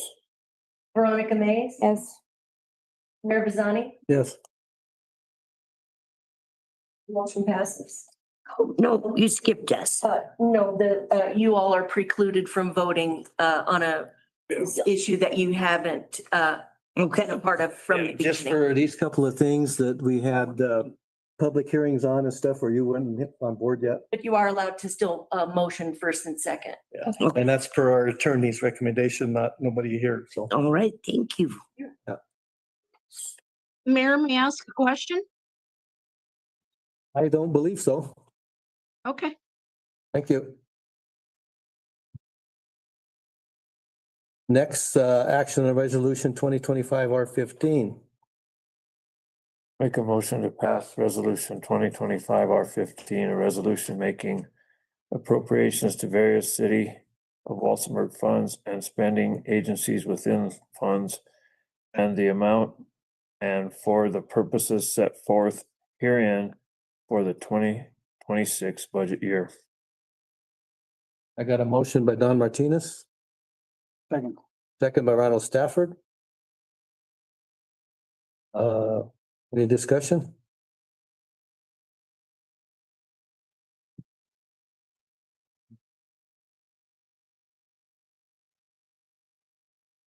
I don't understand why we need two, but I guess I do. Mr. Galusha, can you explain why we need two? It's state requires you to do 3 resolutions. You adopt a budget and then you have to appropriate funds out of the various funds to pay for the budget. And then you have to adopt a mill to set the tax rate. So those are the 3 required by statute. And the attorney would have to answer why we need a capital improvement plan resolution. I don't know that one. All right. Anyway, I got a motion and a second on the floor. Any discussion? Roll call. Veronica Mays, Yes. Ronald Stafford, Yes. Don Martinez, Yes. Mayor Bazzani, Yes. Fred Ecker, Yes. motion passes. Entertain a motion on resolution 25 R16. I'll make a motion to pass resolution 2025 R16, a resolution adopting the capital purchases and improvement plan for 2026. Got a motion by Donna Martinez, Second. second by Ronald Stafford. Question? Roll call. Mayor Barsani? Yes. Ronald Stafford? Yes. Fred Eckert? Yes. Veronica Mays? Yes. Don Martinez? Yes. Motion passes. Anything with resolution R17? I'll make a motion to approve resolution 2025 R17. A resolution levying property taxes for the year 2025 to help defray the cost of government for the city of Walsenburg, Colorado for the 2026 budget year. I got a motion by Don Martinez, Second. second by Ronald Stafford. Discussion? I have a question. Galusha, go ahead. I have a question for the attorney. Is the resolution levying property taxes for 20?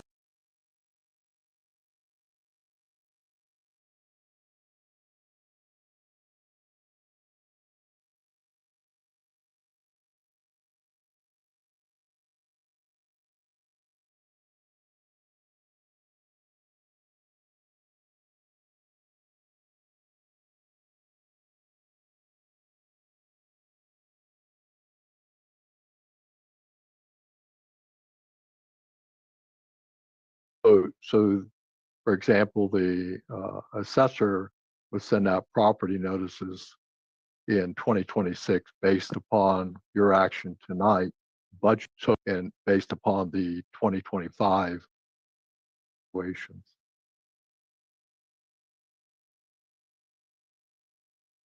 And we're keeping the same mill, we're just generating the same amount of taxes, how that has to be done? So this is setting the mill levy at 11.756 mils, which is what you have done historically. That's your legal limit. Because of the 5.5 revenue limit from the state of Colorado, you have to do a temporary reduction of 2.39 mils for an effective mill levy rate of 9.437. So because of the 5.5 revenue limit, we are not able to take in, and there's an additional $70,000 that would have been generated in property tax revenue that we are not legally allowed to. Because of Tabor. Because not Tabor, is the Tabor, we're good. It's the 5.5 limit that was set in place back in around COVID. Oh. Okay. In other words, it's stuff we have to do. Yes. Okay. Mayor, I have, Yes, I have Mr. a Hyatt, question. go ahead. I have a question because I think my communication to you is got a little jumbled. Have the two new council members been voting on any of this, or you just precluded them from the first resolution? No, we left them out of all of it so far. So when I told you that they wouldn't vote, that's when I was under the impression that they were not going to be seated until after old business. And then that got changed because they took the oath of office at 9 o'clock this morning instead of between old business and new business, as has occurred historically. So I think they should be included in the vote, and I would ask you to go back and record their votes on each one of those resolutions. Can we just take their vote? Yes. Just add theirs to it? Okay. Gina, can you do that? I sure can. On the item, do I need to reread the resolution to then? The number. It's R14. Okay, on 2025 R14. How do you vote, Jennifer Novak? Yes. And you, Pamela Brightweiser? Yes.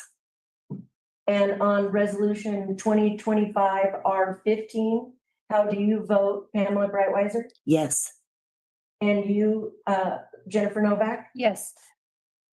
And on resolution 2025 R16, how do you vote, Jennifer Novak? Yes. And how do you vote, Pamela Brightweiser? Yes. And Mayor, that leaves the vote for 2025 R17. Okay, I got a motion, a second. Any other comments? Roll call.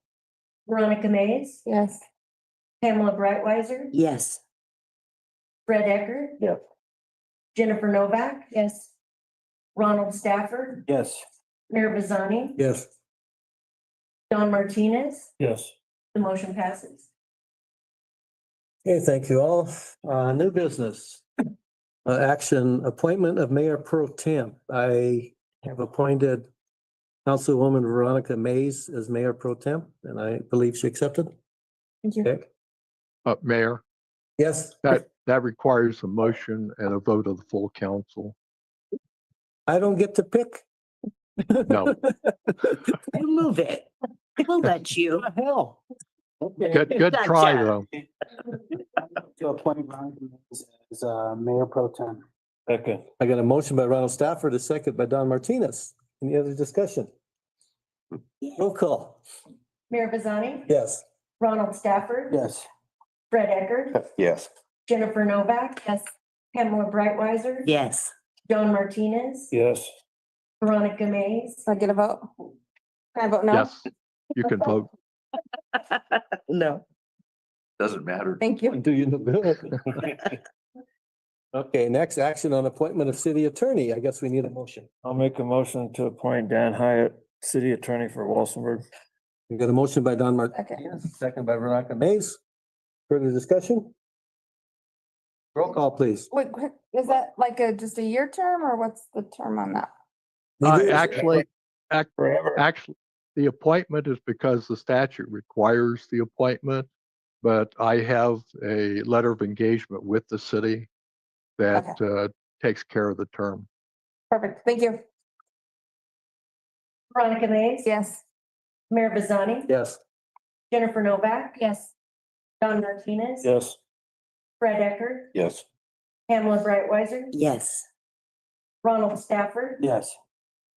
Motion passes. Action on declaring a vacancy of city clerk and treasurer.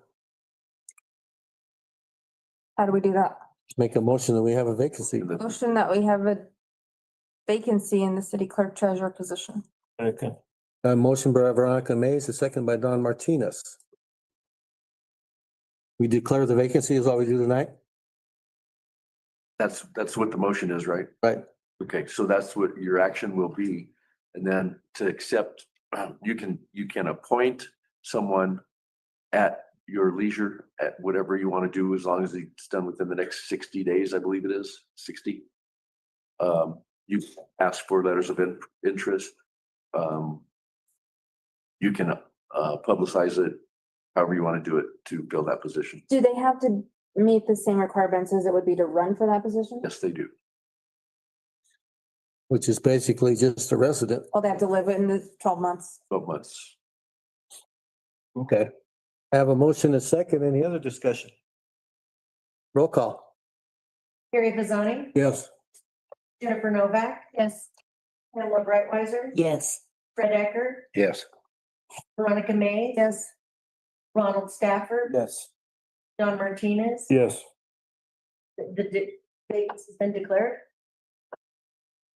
What's the council's pleasure on filling the vacancy? Do we want to advertise or do we want to go in-house first and ask around, or what do we want to do? I mean, I would like it to be someone who's interested in it, so I mean, letter of whoever interest. Yeah, Can be from anybody? anybody that meets the criteria. All right. So how do you, I mean, We solicit letter of intents? Do you want us to advertise then? I don't want to pay for advertisement, but like Facebook. We just do it on Facebook and the website? On monetary advertising. Okay. Okay.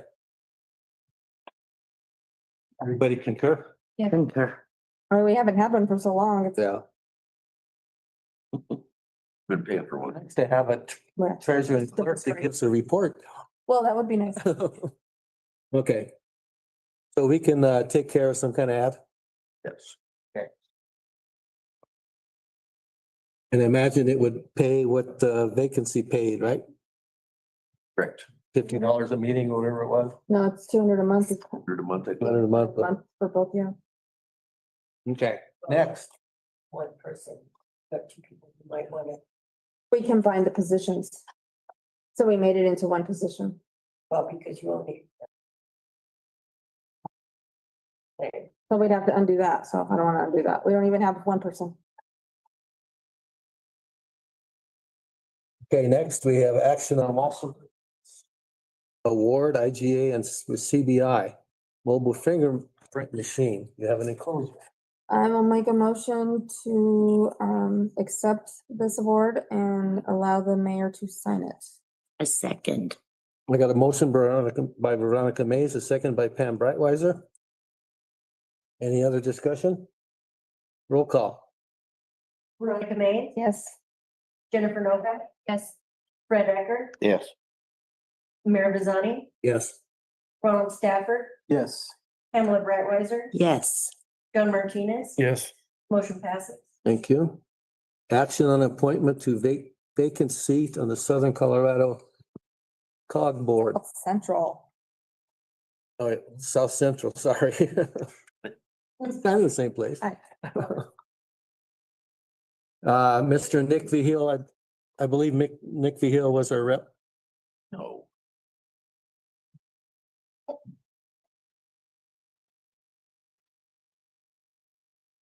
Can we ask for letters of intent once again? Same, No, I think it has to be a No. council member.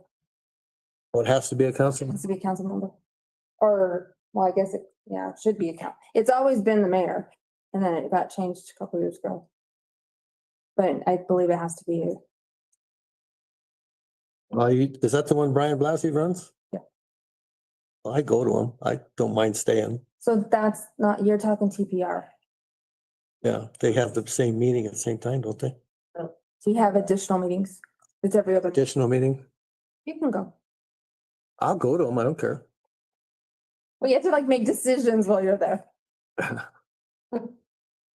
Well, I'll make a motion to appoint the mayor to the SCCOG Board of Directors as a city council or city of Walsenburg I representative. got a motion by Don Martinez, I second. second by Jennifer Novak. Any other discussion? All in favor? I'll abstain I have to, because you're on the council. because I work there. Okay. Any opposed?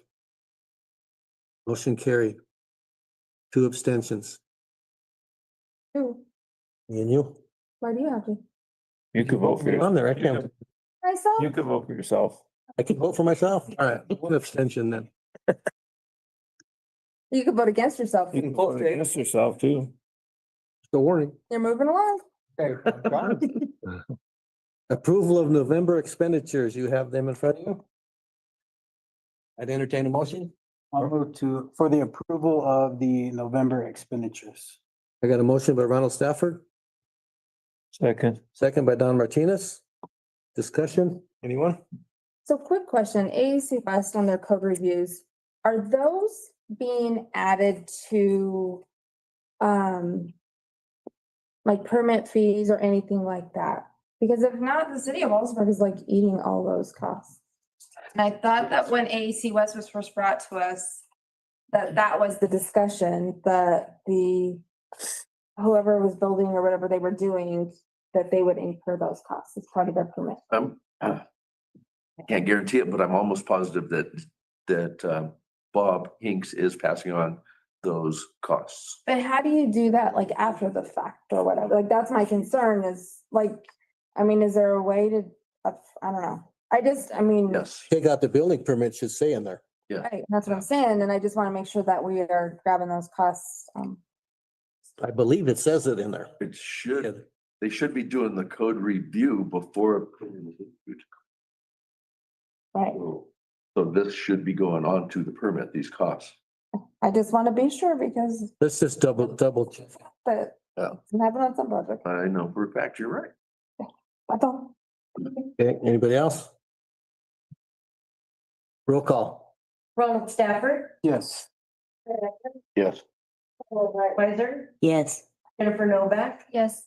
Veronica Mays, Yes. Mayor Barsani, Yes, Don Martinez. Yes. Motion passes. thank you. Next, we have action on approval of proposed 2026 holiday schedule. You have it in front of you. You got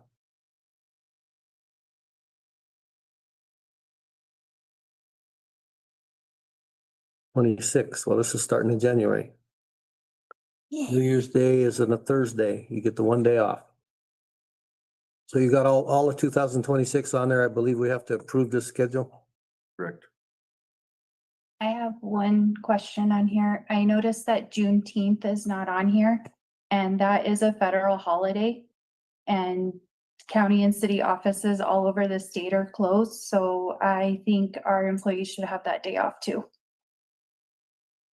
So I will make that argument that, City of Walsenburg is probably one of only employers that closes on Colorado Day. This is true. So I think that to add another holiday, we already have the most holidays of local areas. So if you want to add Juneteenth, then I think we take Colorado Day off. I think it's all right like it is. Right, or leave it like it is. I mean, that's what I'm saying. I'd rather have a day off in June, but anyway. When's Colorado Day? August. August. August 3rd. Doesn't really matter. June, July, August. Next year's a big year for Colorado. We're 150 years old. I just don't think we should add any more. That's, Is this basically, does anybody know if this is what we did this year pretty much? Yes, 13 holidays.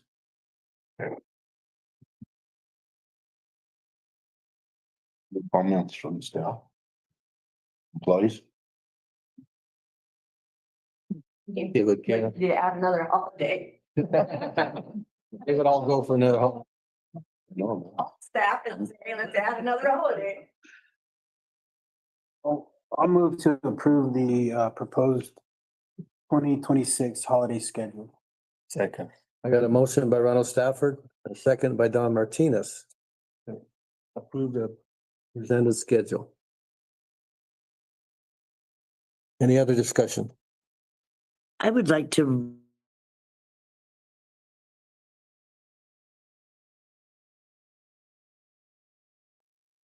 Yes. which one you want to take away? Another, maybe you might be nice. That's what I was thinking, like, we're giving them time off for an employee appreciation day. Why can't we give them one other holiday?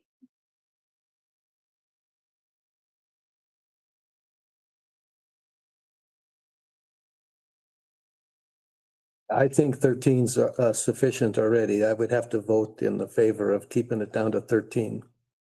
That's my opinion.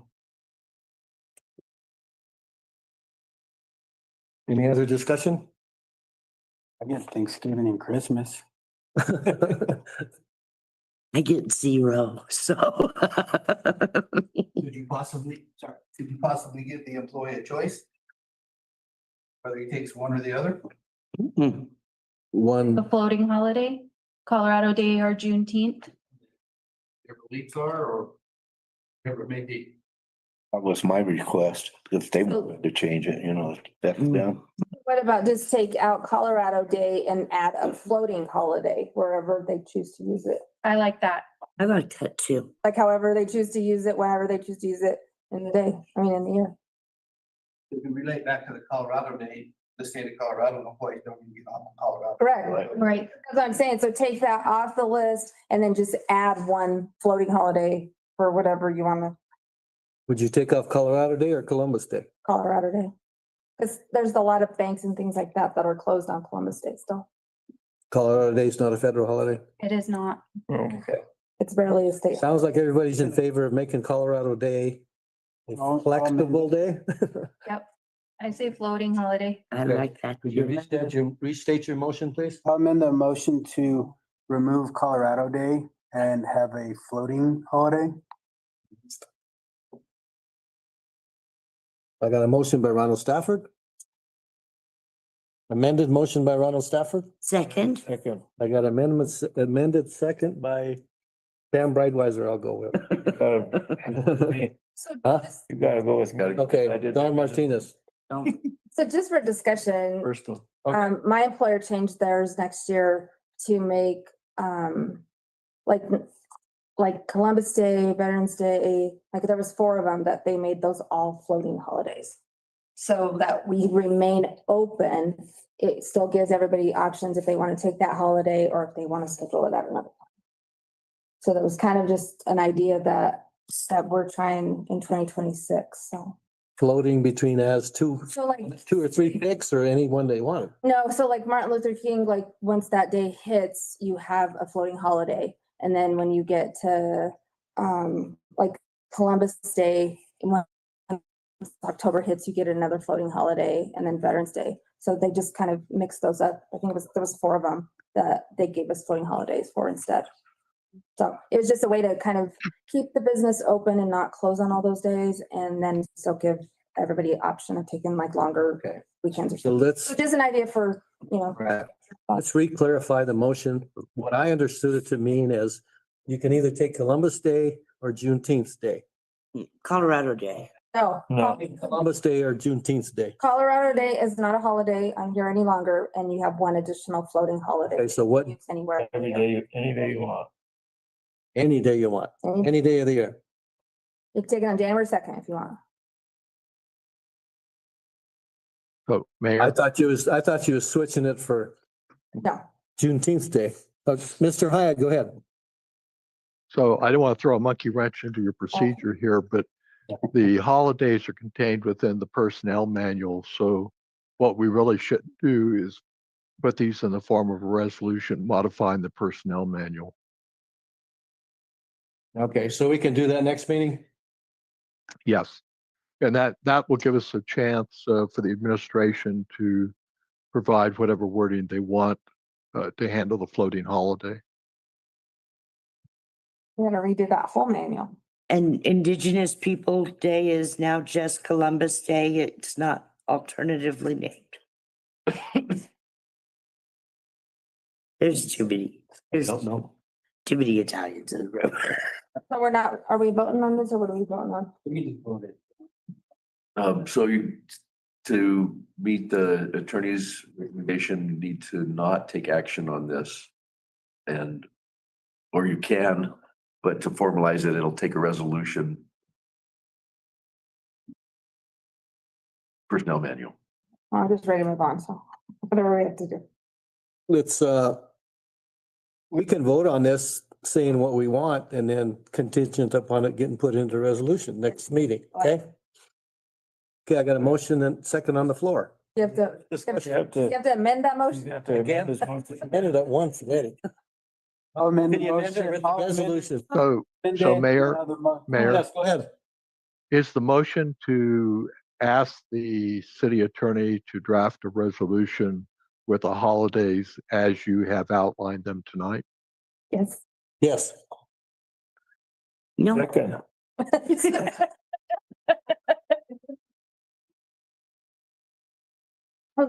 All we gotta do. You're happy, I'm tickled. It is 8:00. Wow. I told you. Are we We voting? need We're a not voting. motion to that effect to instruct you to do a solution. We just did. We did. We just made the motion. He just made. All in favor? All in favor? Mr. Hyatt made a statement. All in favor? I made a statement, someone on the council has to either adopt the motion as I stated it or make their own motion. I'll amend it to adopt as Mr. Hyatt stated it. There you go. I got a motion by Brian Stafford, a second by Don Martinez. Okay, let's go. No other discussion? All in favor? Aye. Opposed? Hearing none, motion carried. Let's save some time. Franchise agreement extension, Charter Communications. This is the telephone thing? Table. Yeah, and you have Table rather. online is John Lee from Charter Communications to answer any questions or talk about this. So this has been on the agenda a couple of times, and I've asked questions and no one's ever answered them, and I don't remember what my questions are now. I guess what I'd like to know is, what does this franchise agreement do for the city of Walsenburg? It generates revenue. I know, but how much revenue? That was one of my questions. Thank you. I don't know the answer to that. Perhaps John Lee can answer that. Yeah, so, hey, good evening, everyone. Mayor, council Yes. members, nice to be here. Thanks for letting me attend virtually and avoid the snowstorm coming home. So I appreciate that. Either Charter or its predecessors have been providing some sort of video entertainment services since the 70s, right? This last franchise agreement with our predecessor company, Bresnan, was signed 10 years ago. And pursuant to it, we pay the city 5% of our cable franchise revenues on a quarterly basis. That's the maximum allowed under federal law. The agreement's coming to expiration in May. And I mean, quite honestly, the document has worked fine for both parties. So we figured at this point, let's not fix what's not broken and go ahead and extend this. We had talked originally about extending it a straight 10 years. And I think there was some concern about that. So we had modified the proposed extension to be 5 years. And then if neither party objects, it would automatically extend an additional 5 years. So, but yeah, we pay 5% of our cable revenue fees to the city. I think last year it was subject to check by your folks. I think somewhere in the neighborhood of $24,000. So what, I guess, how is that franchise fee? How do you come up with that fee, and what protects customers from that fee doubling, tripling, or whatever? Well, we can't charge you. The franchise fee is set pursuant to the agreement we have with you, and it's at 5%, which is the maximum that we can charge, or you can charge, right? Because it goes to your coffers. We collect it from your citizens, it goes to your coffers. So 5% is the maximum. It can't go up anymore unless federal law changes. 5% of what? Their cable. 5% of our cable revenue. So if you're buying cable service from us, so your monthly cable revenue, if you're renting a set-top box from us, if you're buying pay-per-view events, if you're, doing pay-per-view movies or UFC events or whatever those are, anything that goes, into the provision of cable services to our customers. Does that include internet? No. And phone? So No. it's strictly just the cable? Strictly cable TV. Internet is federally regulated. It's not subject to the jurisdiction of the state or locals. Okay, thank you. Sure. Okay, any other questions? I think revenue. I like revenue. What could pass with pleasure? Well, and I mean, why, if this expires in May, why can't we just wait till May? Like, why are we trying to rush this? I mean, I feel like this has been rushed, because like I said, it's been on the agenda 2 or 3 times already. What's the rush? If it's not, like you said, if it's not broken, why fix it? Why can't we? So wait till here be my response to that. One, personally, just selfishly from my perspective, this ends in May, so it's also during the Colorado legislative session, and I'm a one-person shop. So to the extent we can cut some of these things off the deck early, that's just better because we can focus on this more. 2, things can change in 6 months. I don't know if my company, if we're going to want to start negotiating other terms 6 months from now. And if we do that, then that adds expense. I think this, to the point I'm trying to make is this has worked fine for both parties. And this is probably the easiest way to extend it without adding any expense to you guys and attorney time and reviewing stuff. And, on our end, that's fine. I mean, that's what I get paid to do. But it seems like the best deal for you guys at this point. And again, with the 5-year term, if something changes in federal law, we'll be back here in a few years talking about it. I have a question. Does the franchise agreement limit customers' access to competition?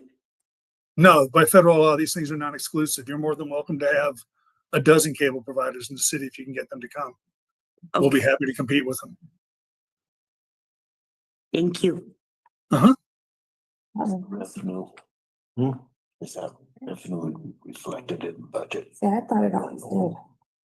I've never seen it. I'll move to approve the franchise agreement extension with Charter Communications. I got a motion by Ronald Stafford, Second. second by Pam Brightweiser. Any further discussion? Does this revenue just go into general fund? Comment. Yes, I don't know if to answer for you guys, but yes, generally that's how it works. Brad, go ahead. Can we change the programming? I hate seeing Hallmark in June. That's for you, Veronica. Hey, it's all right now. Fred would like Hallmark Channel for free, please. No, for you. Wish I could do that. Oh, boy. I will add though, just, I don't want to make this an advertisement for us, right? But I will add that our cable customers, you buy a cable package, you get access, if you have internet service, to a certain set of streaming channels as well for no additional charge, which adds another, $80 to $100 in value per month for a customer. But again, that's an individual customer choice on what they want to do when they buy services from us. Okay, any other discussion on the board? I'd just like to ask Mr. Hyatt if he has any comment on this, because I see he noted it in his report that he had a Zoom conference on this matter. Yes, I spoke to Mr. Lee and went over this. And I recommend that the city go ahead and approve this. It's exactly the same as the agreement that you currently have in place, except that they will no longer provide a channel for city council meetings or something like that, which you don't need because you're doing everything by Zoom. That's the only thing that was taken out. You're getting the maximum amount of revenue. You can't, unless you wanted to cut your revenues down, there's no change that could be made there. And the 5-year term is about the shortest term you can get on a franchise agreement. So you get a 5-year term with an automatic renewal for 5 years for 10. So you get a total of 10 years. Many of these franchise agreements go out to 20 years. I can't remember what the maximum is, but so I think this still gives you a lot of control. You can come back in 5 years and renegotiate terms if you want. But I think it's a good deal. I think you should go ahead and approve it. Okay, Thank thank you. you. Any other discussion? Roll call. Veronica Mays, Yes. Ronald Stafford, Yes. Jennifer Novak, Yes. Mayor Bazzani, Yes. Fred Ecker, Yes. Pamela Brightweiser, Yes. Don Martinez. Yes. Motion passes. I'd like an action on collection of back pledges from Northlands and requested meeting between Blair Stutzman and GID board members. Did I hear the 16th as a meeting date? But that's what you said, yes. That's with Blair or it's the steering? The steering committee. It'll be the Okay. it'll be the GID meeting. So whoever attends, it'll be public noticed. Everybody good with the 16th? That's before the next council meeting? That's before the next council meeting? I didn't hear Is you. that before the next council The meeting? next council meeting is on the 16th. Yeah, sounds So it would good. be, if you wanted to do this, you could do it at 5 o'clock or whatever worked for you. I didn't make it here at 5 o'clock today. I'll try. We'll get you here by 6, except this one at 5. You'll get here at 5:30. Set the, here by 5. I would like to see proper accounting as per the contract. Because I'm not sure, I'm not an accountant, but I don't think that it's right. I don't think the numbers are right. Really? And so I would just, I wouldn't move on this. I'm assuming we're gonna have our financials for GID pledges in order by then? I believe we will. Okay. I promise. I think, yes, we will. Are you That's talking meeting. pledges, everything? Yeah, in my opinion, and I don't, like I said, I'm not 100% on this. In my opinion, I think that the PIF is plenty for the agreement. Well, the problem is those haven't been collected. Yeah, I mean, The somebody, PIFs are the pledges. somebody might be behind, but I just think that the accounting needs to be dug into. Well, let's discuss this at the meeting. Okay. Right? So 16, 5 o'clock? Yep. Are you good with that? Yes. Saves sorry. having a different night. Go ahead. Yeah, I'm a little confused. I thought we were gonna do this tonight, so you're gonna go ahead and push this down to the next meeting and then we'll do it before? We have no data in front of us to do this tonight. You asked for a meeting.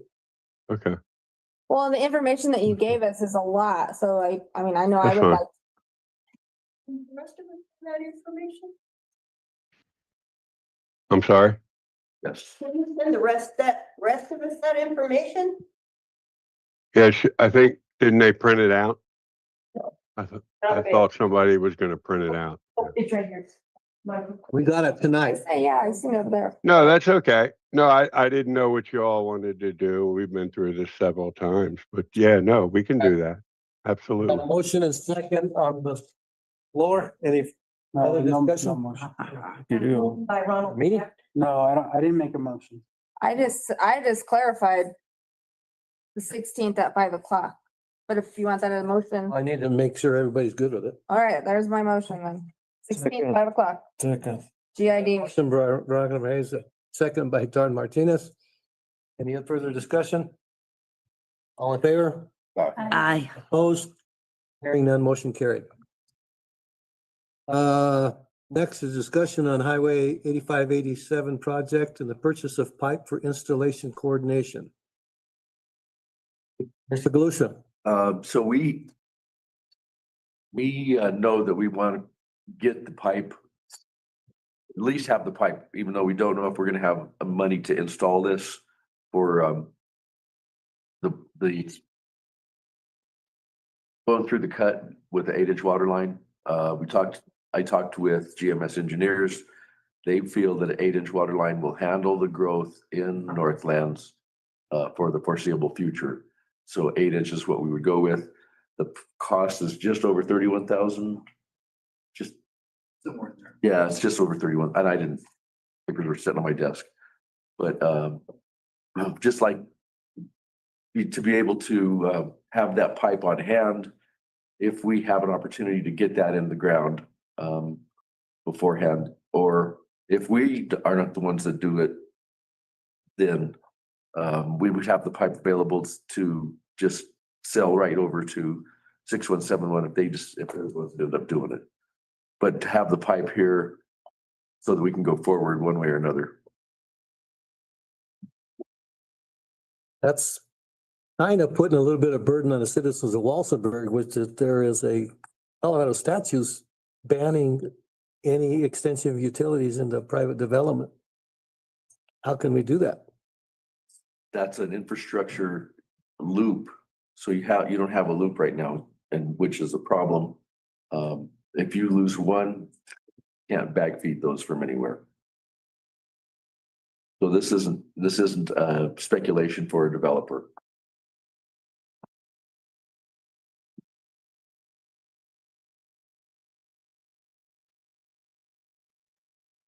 You're saying now we need the loop because of Northlands.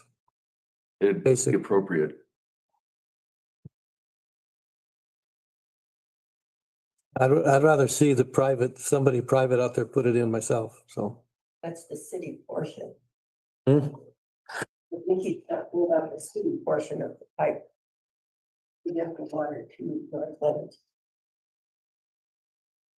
Well, it's gonna have to come underneath all the asphalt. It's gonna have to come past the city limits. Mayor, from a zoning perspective, do we actually have a plan to use that 8-inch line out there? Or is that a private endeavor that's planning to use that 8-inch line? Because I believe a planned use development would be the ones where we would be looking to increase the water usage out there from what we have right now. Okay, let's, Stacy, I appreciate your comments, but let's finish with council first. This is your call. It's an option for you. What's the cost? Pardon? What's the cost? It's about 31,000 for, and I'm not saying that you authorize the payment, doesn't mean we need to buy it right now. Or authorize the purchase. And we can still look and see, have a more solid idea before you make a motion. So. Where are you gonna tie on to another 8-inch line at?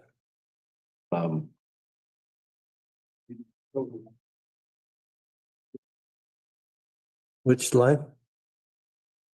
That they just installed. Where, you mean where we can install, where? That's not gonna make a loop then.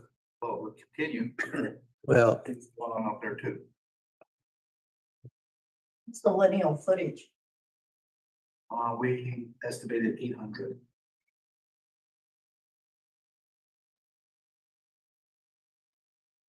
so it doesn't double your volume then if you do that. No, this is just to get it through the cut for this, at this point, that's the construction. We know they're gonna hit the money. Right.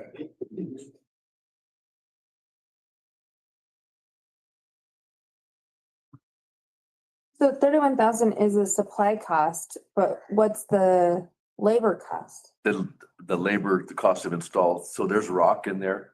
We know that there's rock in there. The labor cost is gonna be north of 300,000.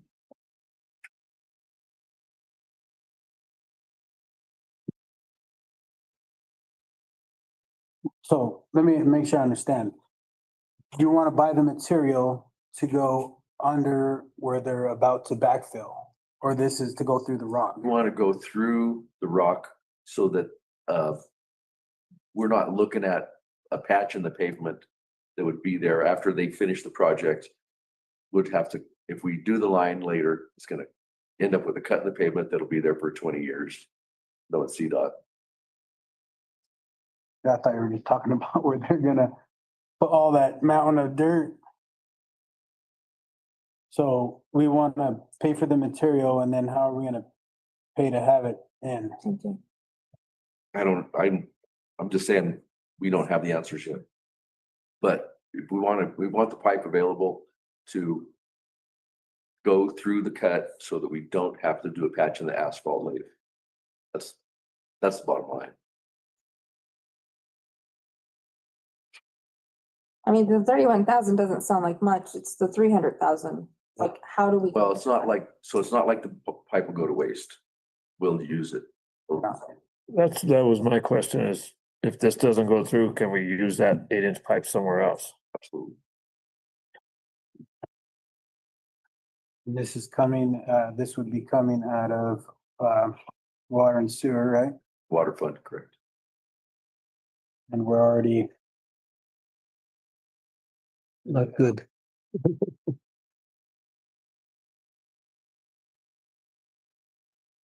But it would be cheaper to do it now than while they have it tore up than cut the asphalt, right? Yes. If we can find some way to do it, and if we can find the funding to pay for the install. I'm working about making this a city project that shouldn't be. It should be a private project. This should be Northland's project. Yes and no. I mean, when Northlands was annexed into the city, I mean, it became the city. I mean, and I think that was part of the agreement, wasn't it? That the city would expand those services. Northlands was supposed to expand the service. The city can't. There's Colorado statutes prohibiting cities from making infrastructure better on an annexed piece of land. There were years ago, people would move right next to the city limit, do it halfway, and then the city would end up putting all the infrastructure in. So they passed laws against it. You can't do it anymore. They have to supply you with the up to spec utilities and everything that subdivision needs. The other thing is, I thought we were coming somewhere farther west to make a true loop. We're coming the same 8-inch that goes to the cemetery? The 8-inch would come off of Maple. And a maple. Okay, that's what, I thought you said you're tying into the same 8-inch.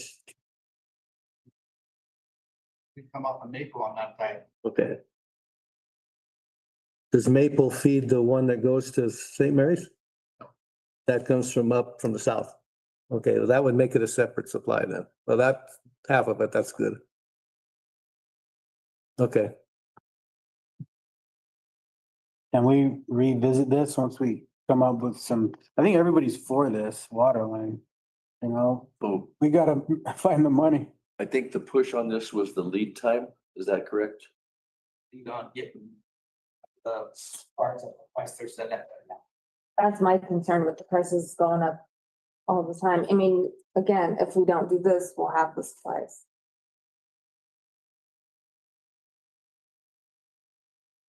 Can the city, Pricing on only one type of pipe. Also. Right. is it the, what is it called? That's 900, 900? Can the city do the work? not legally. I guess you could if you dedicated to that. Once you started, you'd have to have you'd have a time limit. That'd be a commitment. Hope nothing else happens in the city. Right. 800 feet. Station, maximum 400 a day. You know, you're looking at 2 days, but you know, we don't know what we have up there. Well, we know, I mean, there's gonna be rock. Yeah. And there's probably at least 80 feet, 100 feet of rock.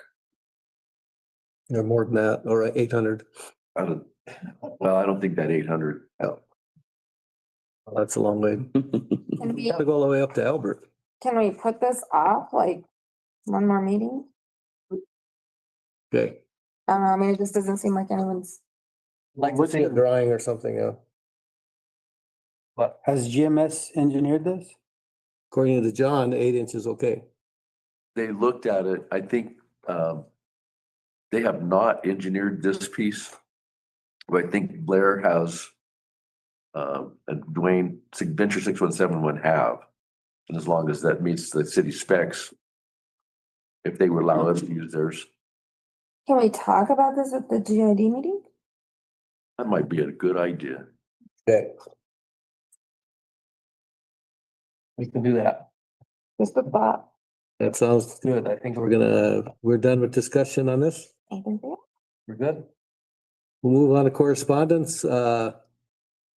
Circular Action Reliance Recycling. You have a letter? Any comments?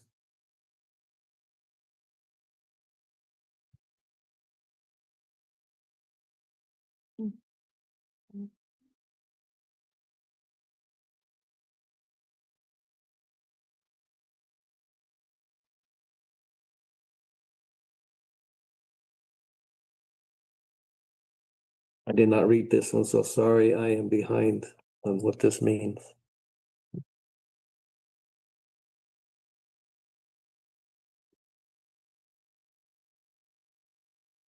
John, do you know anything about it? If we provide the recycling, we get 100% of the money returned to us. It's correspondence. We don't provide recycling to the door. This wants recycling to the door? So not the recycling we pay for over here? I don't, Why?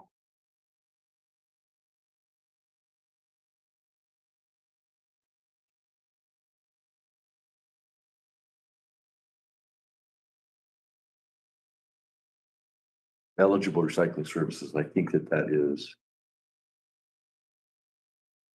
I think it was to the door. We'll find out. All right, well, I mean, if it could apply to the recycling that we already paid for. But instead, it's if the residents wanted it, and they paid for it. I mean, that doesn't, like, just this brief letter doesn't, it just says. I guess you could scan the QR code and get real fancy. That's an application. Hmm. I don't know. I don't think it applies to recycling in one spot, but And it doesn't mean that there's not competitors. It looks like a sales thing that they're trying to convince us that.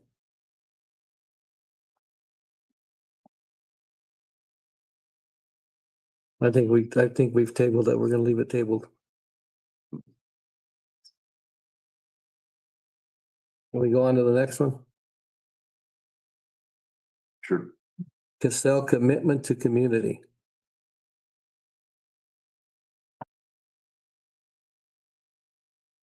Not commitment to community.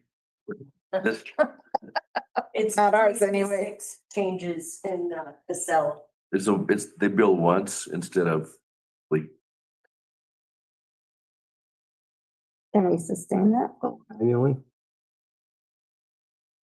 we'll get monthly invoices till June, and then we'll get an annual payment. Or annual invoice, What is that annual invoice? 24,000, you remember? I don't remember. 26,000 a year. Doesn't say. And there's no options, it's just annual period. So you're just telling us about this stuff. This information. Thank you. Anything in correspondence council would like to bring up?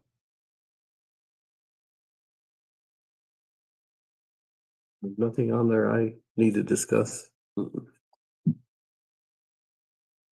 How did this end up on the agenda? All correspondence, Mr. Galusha will start putting on our agenda, so we see all correspondence that goes to the city. 100 people wrote letters. We have 100 correspondence, but we'd be able to click them and we'd have an opportunity to read them. I don't know if we need to read them all individually together. Yeah, I usually read this before the meeting start. I didn't get down to this. I spaced this one out this time. And normally you would read these ahead of time. I'm not asking 100 people to write a letter to me, please. One last meeting, it wasn't signed and it was upside down.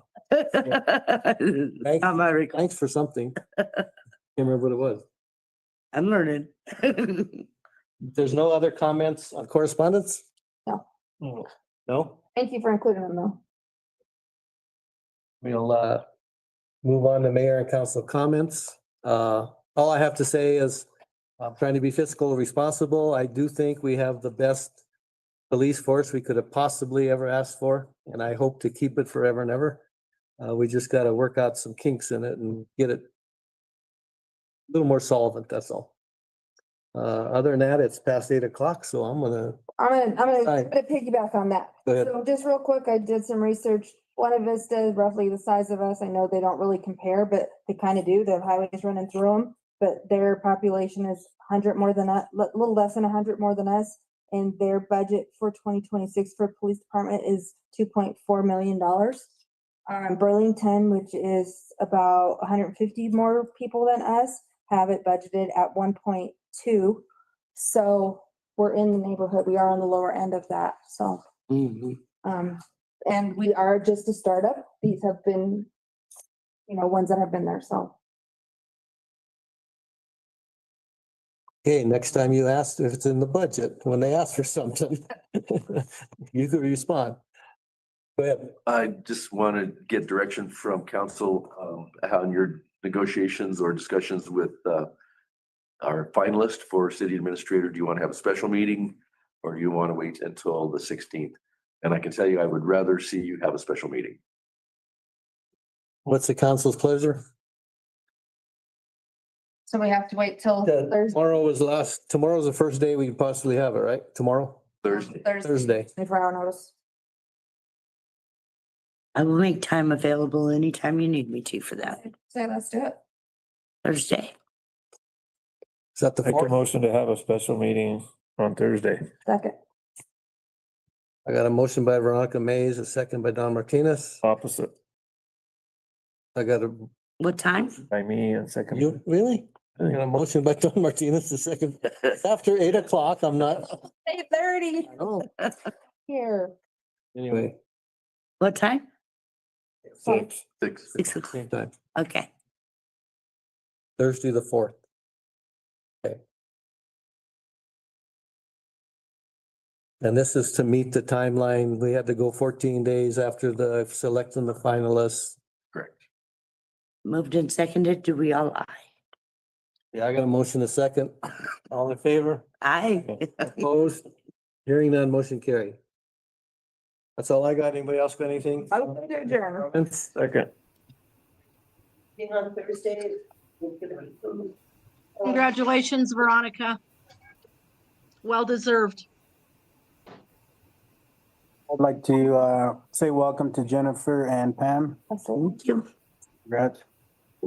Welcome aboard and good luck. A bit of a learning curve. We have a lot to learn. What meeting is Thursday? Their first Thursday of the month, but there will be lots of food. You gotta bring a plate, said. Not ask. I bring it up, okay? Okay, because I'm not a cook. Wait, time. Okay. Monica, did you tell Jerry about that? About that meeting? Good. Thank you. Okay, I had a motion, a second to adjourn. Yep. That pass? Aye. You asked for the vote, yeah. All in favor? Aye. Opposed? Hearing none, motion carried, we're adjourned. So pumpkin. What? I already did. I've got an abscess tooth, it's driving me crazy. Want me to take it out for you? Yes. Okay. Find the power button. It is a learning curve. Close that. Huh? Oh, it's. I'll go. You want me to do? No, I gotta do antibiotics first. A whole new world now. I just started. I didn't Hey. know that. Go to my dentist, you don't care. There's Sean Bach when he needs him. Drill it. I know. You can just leave the Sean Bach there and I'll come. My dentist. Okay. Steve. Night, Jim Bob. Hey, guys. Thanks for watching. Special meeting Thursday. Yeah. Well, don't expect me to show up. I'm not wanted. Night, everybody. What's that?